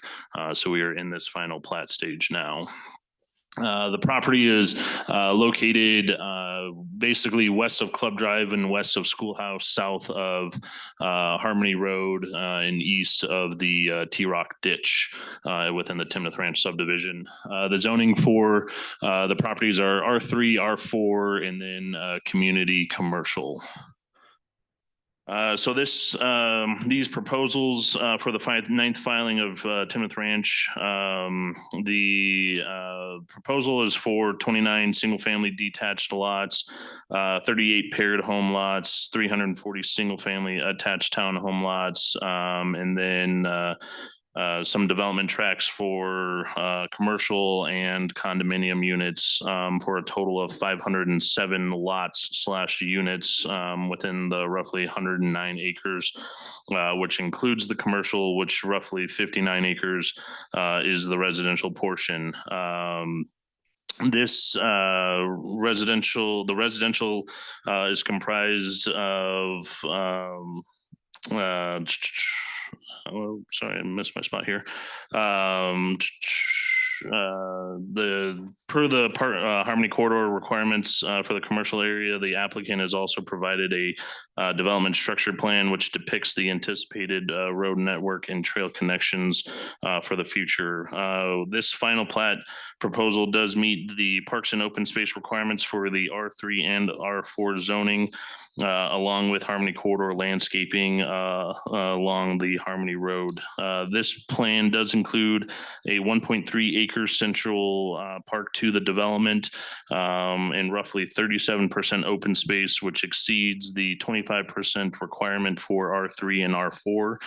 Of that 37% provided, 53% is usable by the way of multiple green spaces, courtyard, plaza, and multi-use pathways. That is one of our newer requirements for R3 and R4 developments, is that in the higher density developments that of the open space, at least half of the minimum requirement must meet the definition of usable open space.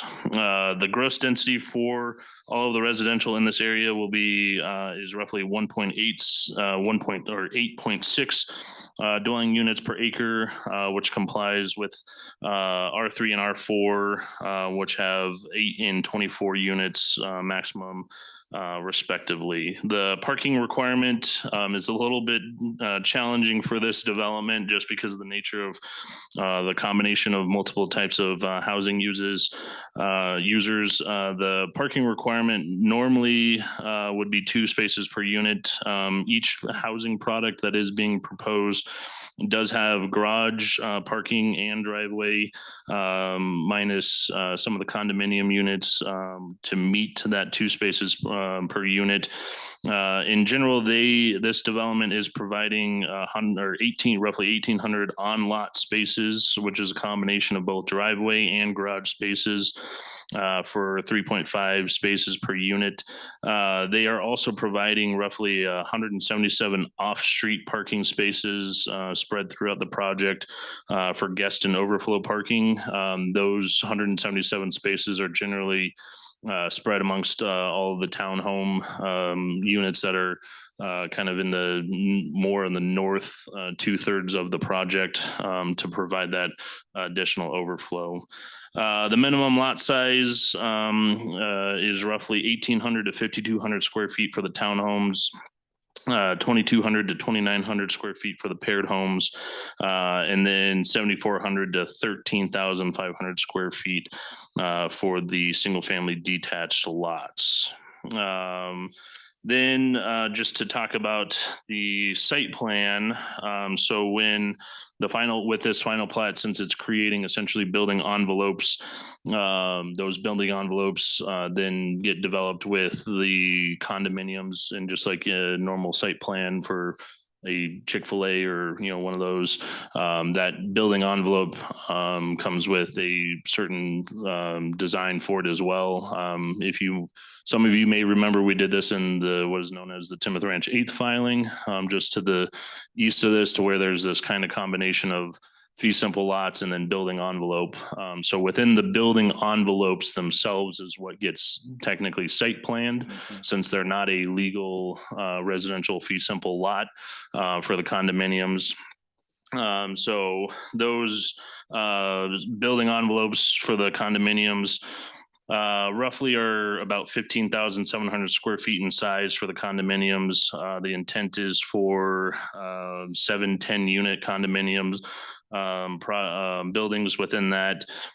So those are factored within the 507 units / lots that I had mentioned for the final plat. So a combination of all of the housing product is going to be no more than that 507, which complies with the preliminary plat and the approved sketch plan.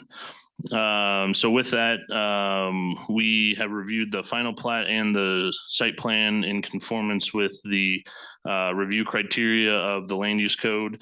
And with the final plat meeting the preliminary plat and approved sketch plan and zoning, it meets the code criteria. And then with the site plan, since it ties in with the final plat, it does meet the criteria with utilities. And then even on architecture, these are actually some of the townhome units architecture. These were also in your packet, just to kind of show the variation of architecture that they are proposing with all of the townhome and attached product with that. Happy to turn it over to Mike Walker for his brief presentation.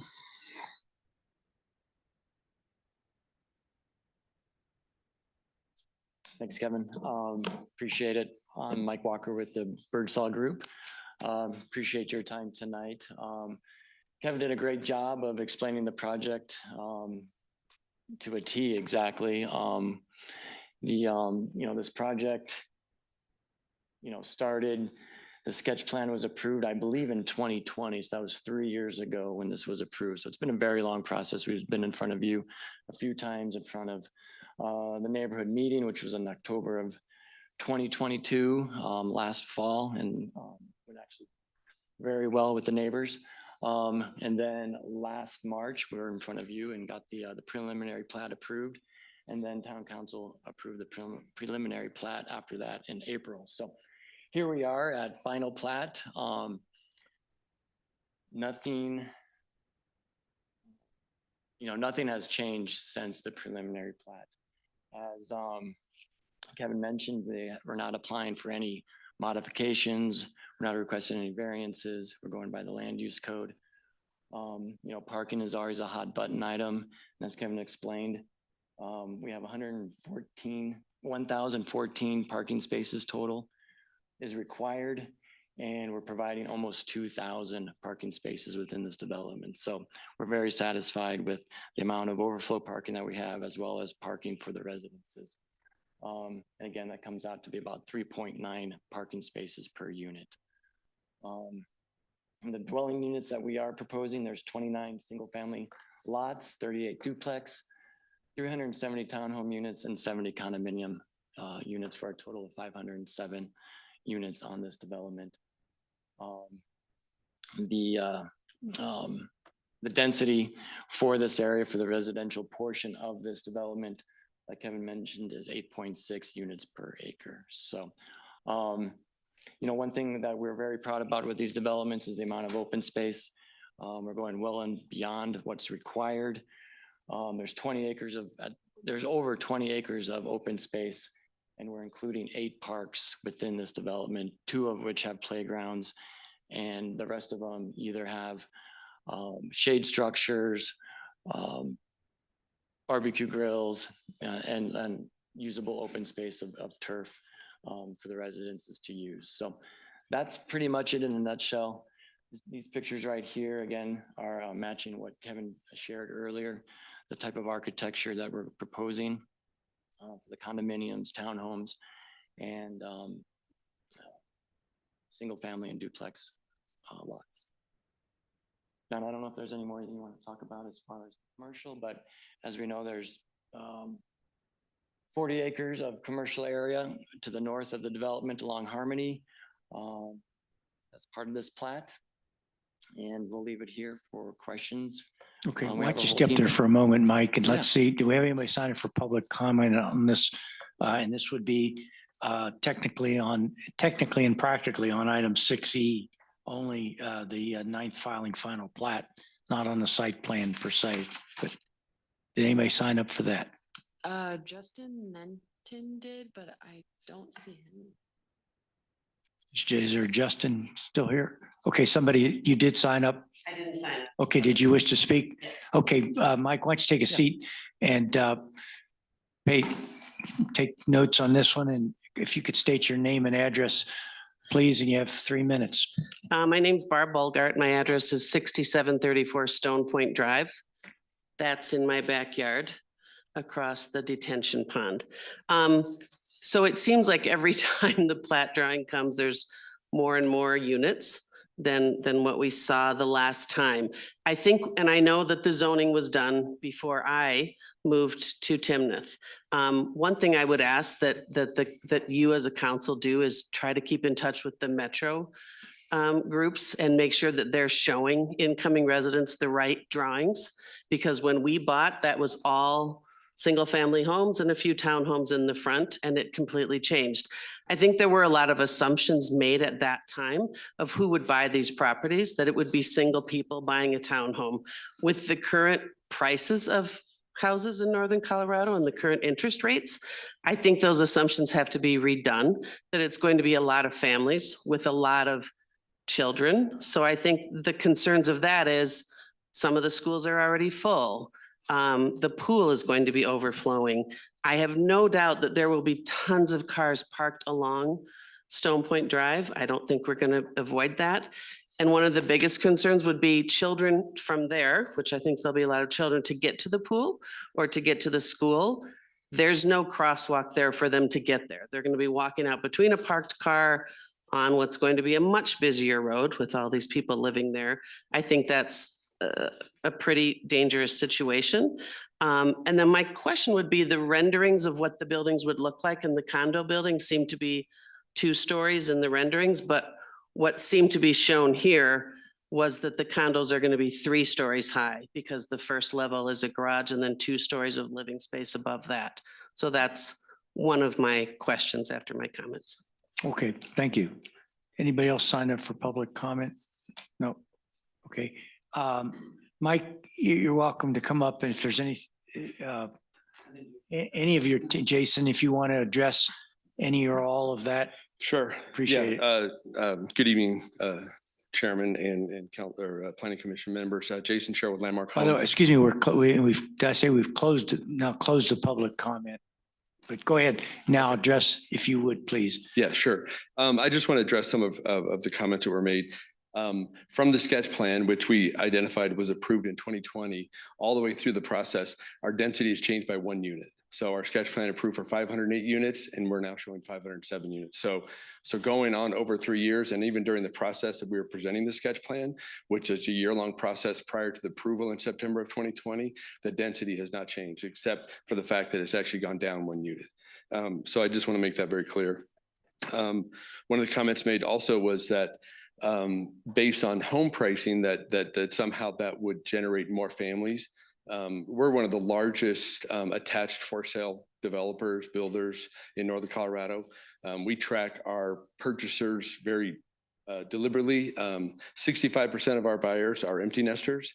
And then the remaining percentage is predominantly single young people, sometimes young married couples. So we rarely have families moving into our residence. It's not what we target. It's just really not who or what our product attracts. So certainly we welcome families. We think our product can accommodate families.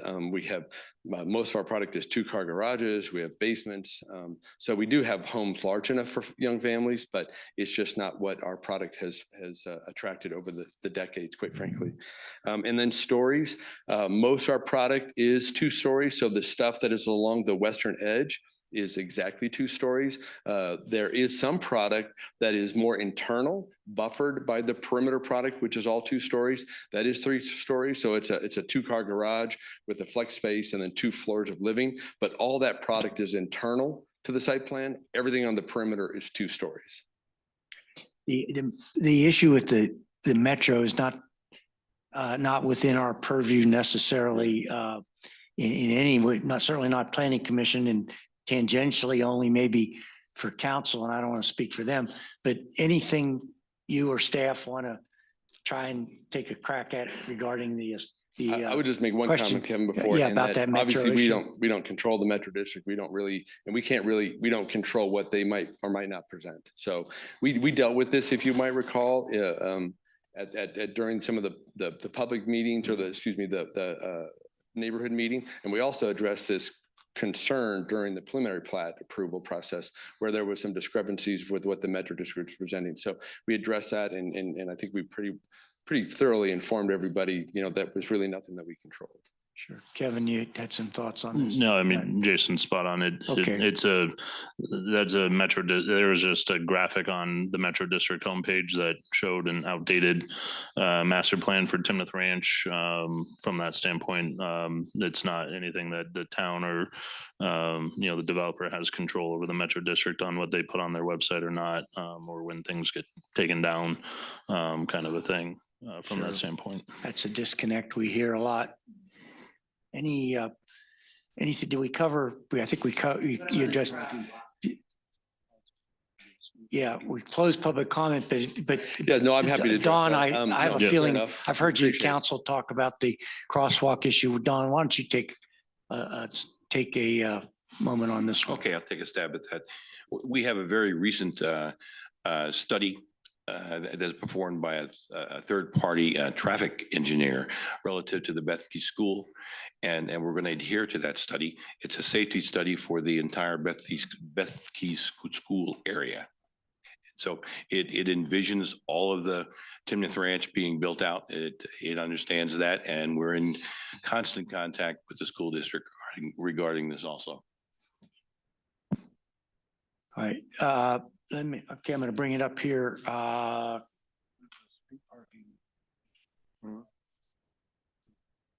Kevin, look like you caught the street parking issue. Yeah, I mean, from what it sounded like, the concern was that additional people will be parking on the street. I mean, that's typical of any development. It's a public street. Folks have the ability to park in front of their house, down the street from their house.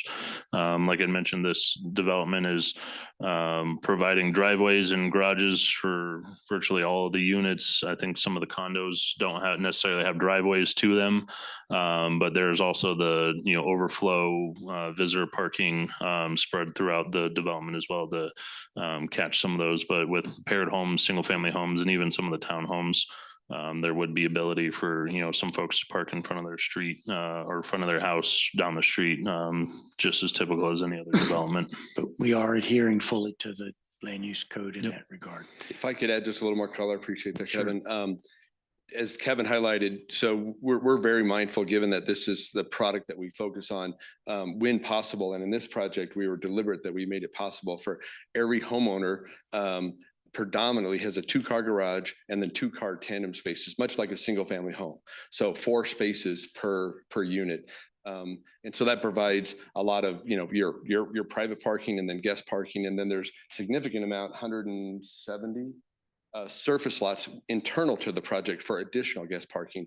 Of the only units that don't have the 2-car garage or the tandem space, they have a 1-car garage and a tandem space, and that's 14 units. So what is that? 490 some units have the 2-car tandem situation. So 99% of our product is over parked from our position, which is what our preference is. So we're happy to provide that. Thank you. I'm going to bring it up here. Commissioners, questions? Jeremy, looks like you've got something. Yep, I got some. Beautiful product. Right? I've seen your guys' product all over the place. You definitely put out a heck of a product. I guess my concern, same concerns, right, that I've had, same concerns that have been shared by the schools, just to voice that, it's not that we can change anything, but I think the growing interest rates and growing price, you're probably going to end up with more families than you're used to in this. And plus, families will flock to this neighborhood solely because that school is an amazing school. So you're going to get a lot of that. So just making sure that that is noted, that the overwhelming population of that school is, hopefully they have some room to expand. That's, I guess we'll leave it at that. But pool wise, is that going to stay? Is the small rec center going to stay the only pool? Is there any additional recreational pool size? Is there any growth potential to that pool, or is that going to be the pool that services this as well? And that's a Metro District question. Okay, I got you. Fair. John Turner, 6379 Crooked Stick, Windsor. Real quick on the Metro District. The Metro District will only put on their website what's approved. And they historically haven't put preliminary plats because we don't view those as they're not, even though they can be recorded. That's the answer to that. There was a question on, at the sketch plan, we made a concession to buffer everybody to the south and to the east. And that's why there's all those single family houses that were added as onto that master plan.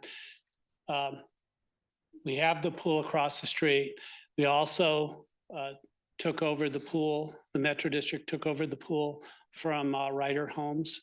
So we have two pools for the master plan. Is that the West Village, or is that West Village? West Village, okay. Yes, so we're now, the Metro District's now operating two pools, about 225,000 a year. So they'll have access to both?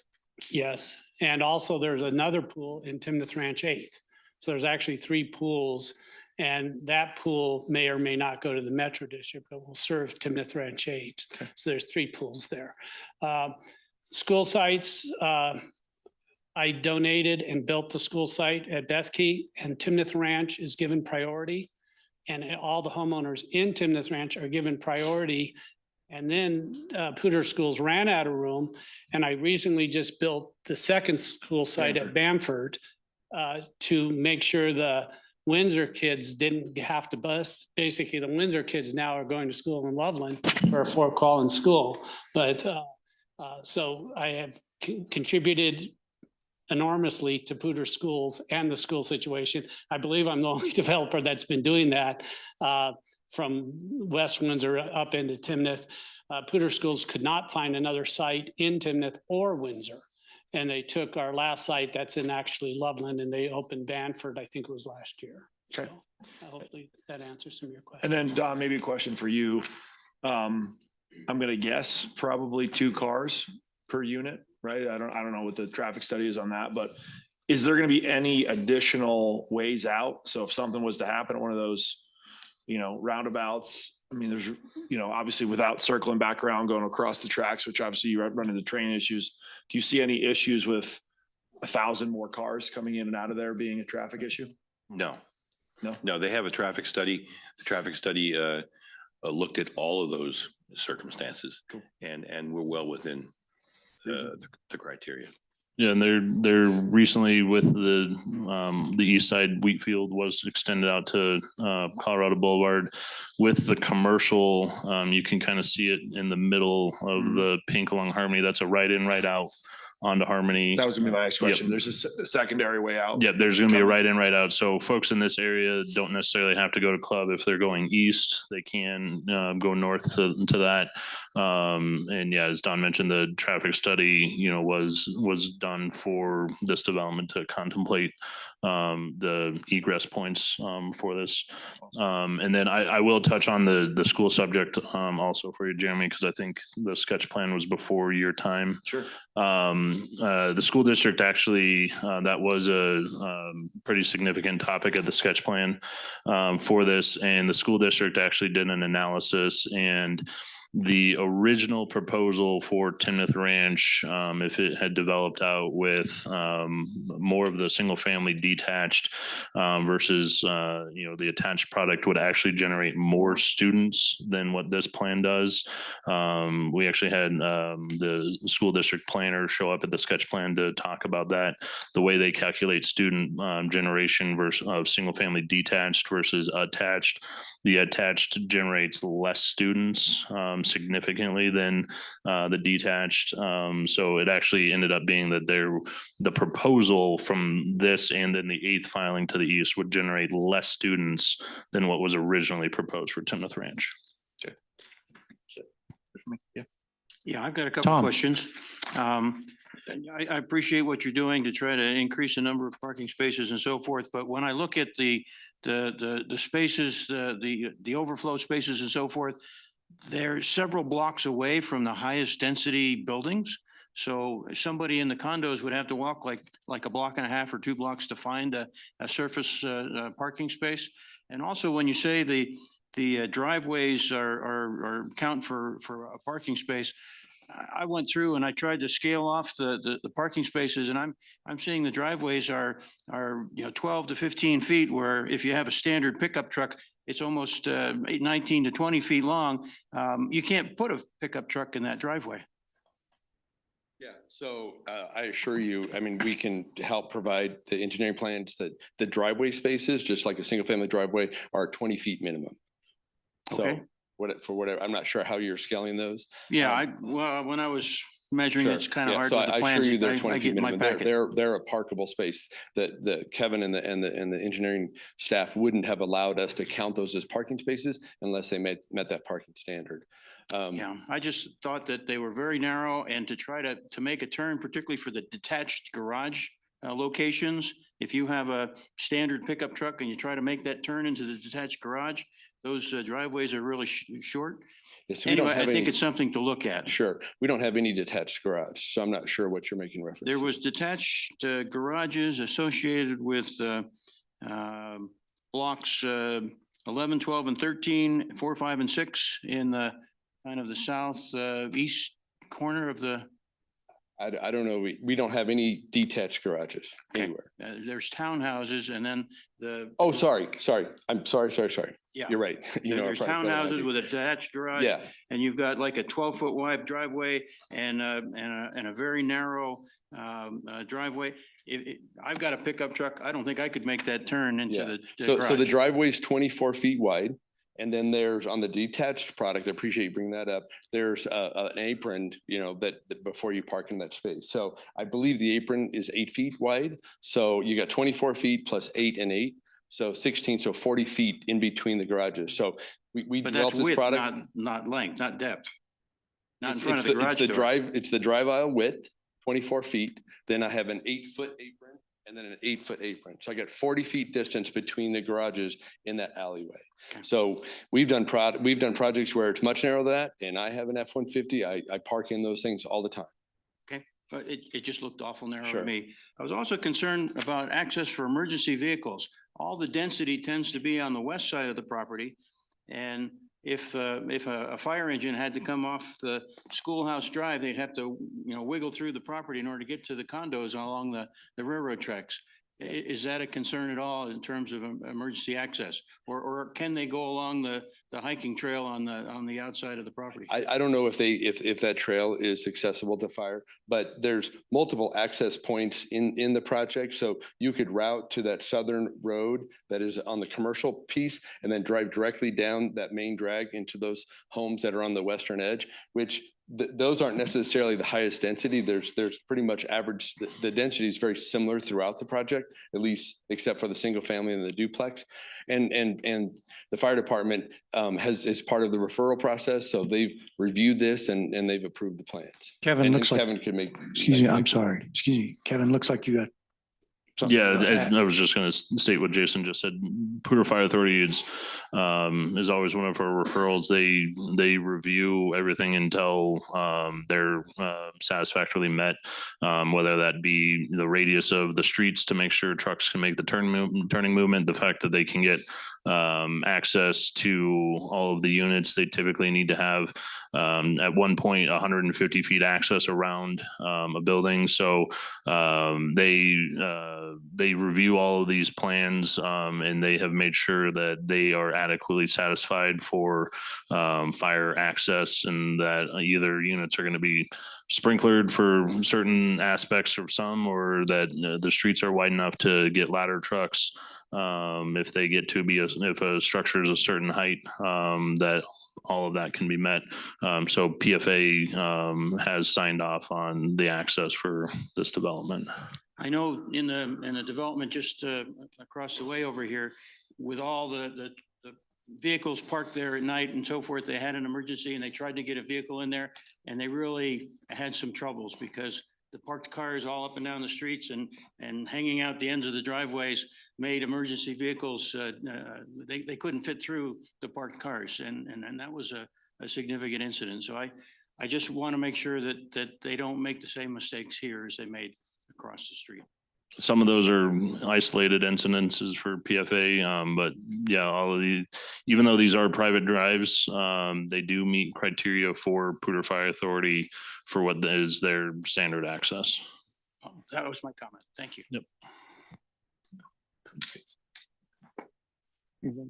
Anybody else? Artie? Is there parking along Schoolhouse Drive? Allowed? Yeah, their Schoolhouse Drive does have some bulb outs that does allow for on-street parking. And though, if I remember right, last time I was biking through there, they're relatively small ones. So if somebody parks there, it kind of takes away the bike lane. No. Are they bigger ones along there? Yeah, they are bigger ones that are along there. And those aren't contemplated within any of this. Yeah. Typically with single family detached and single family attached like townhomes, parking requirements don't necessarily come into play because they have driveways, garages. We were just illustrating the amount of parking that is being provided for such a larger, higher density project from that standpoint. Okay.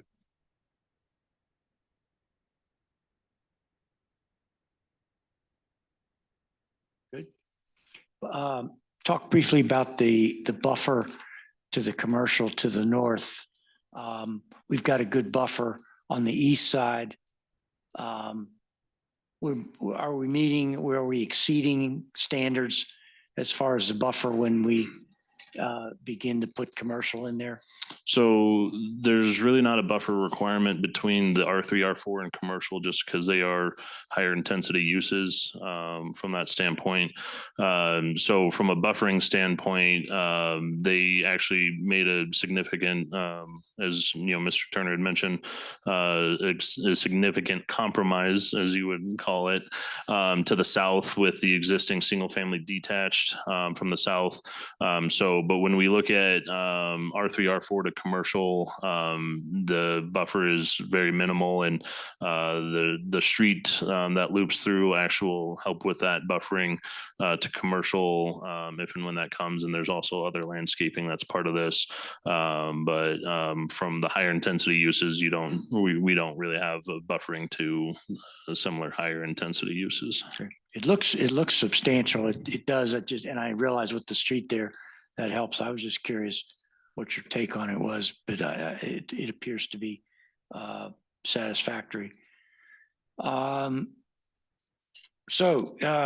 Commissioners, any further questions on either item? We're going to vote on these separately. No?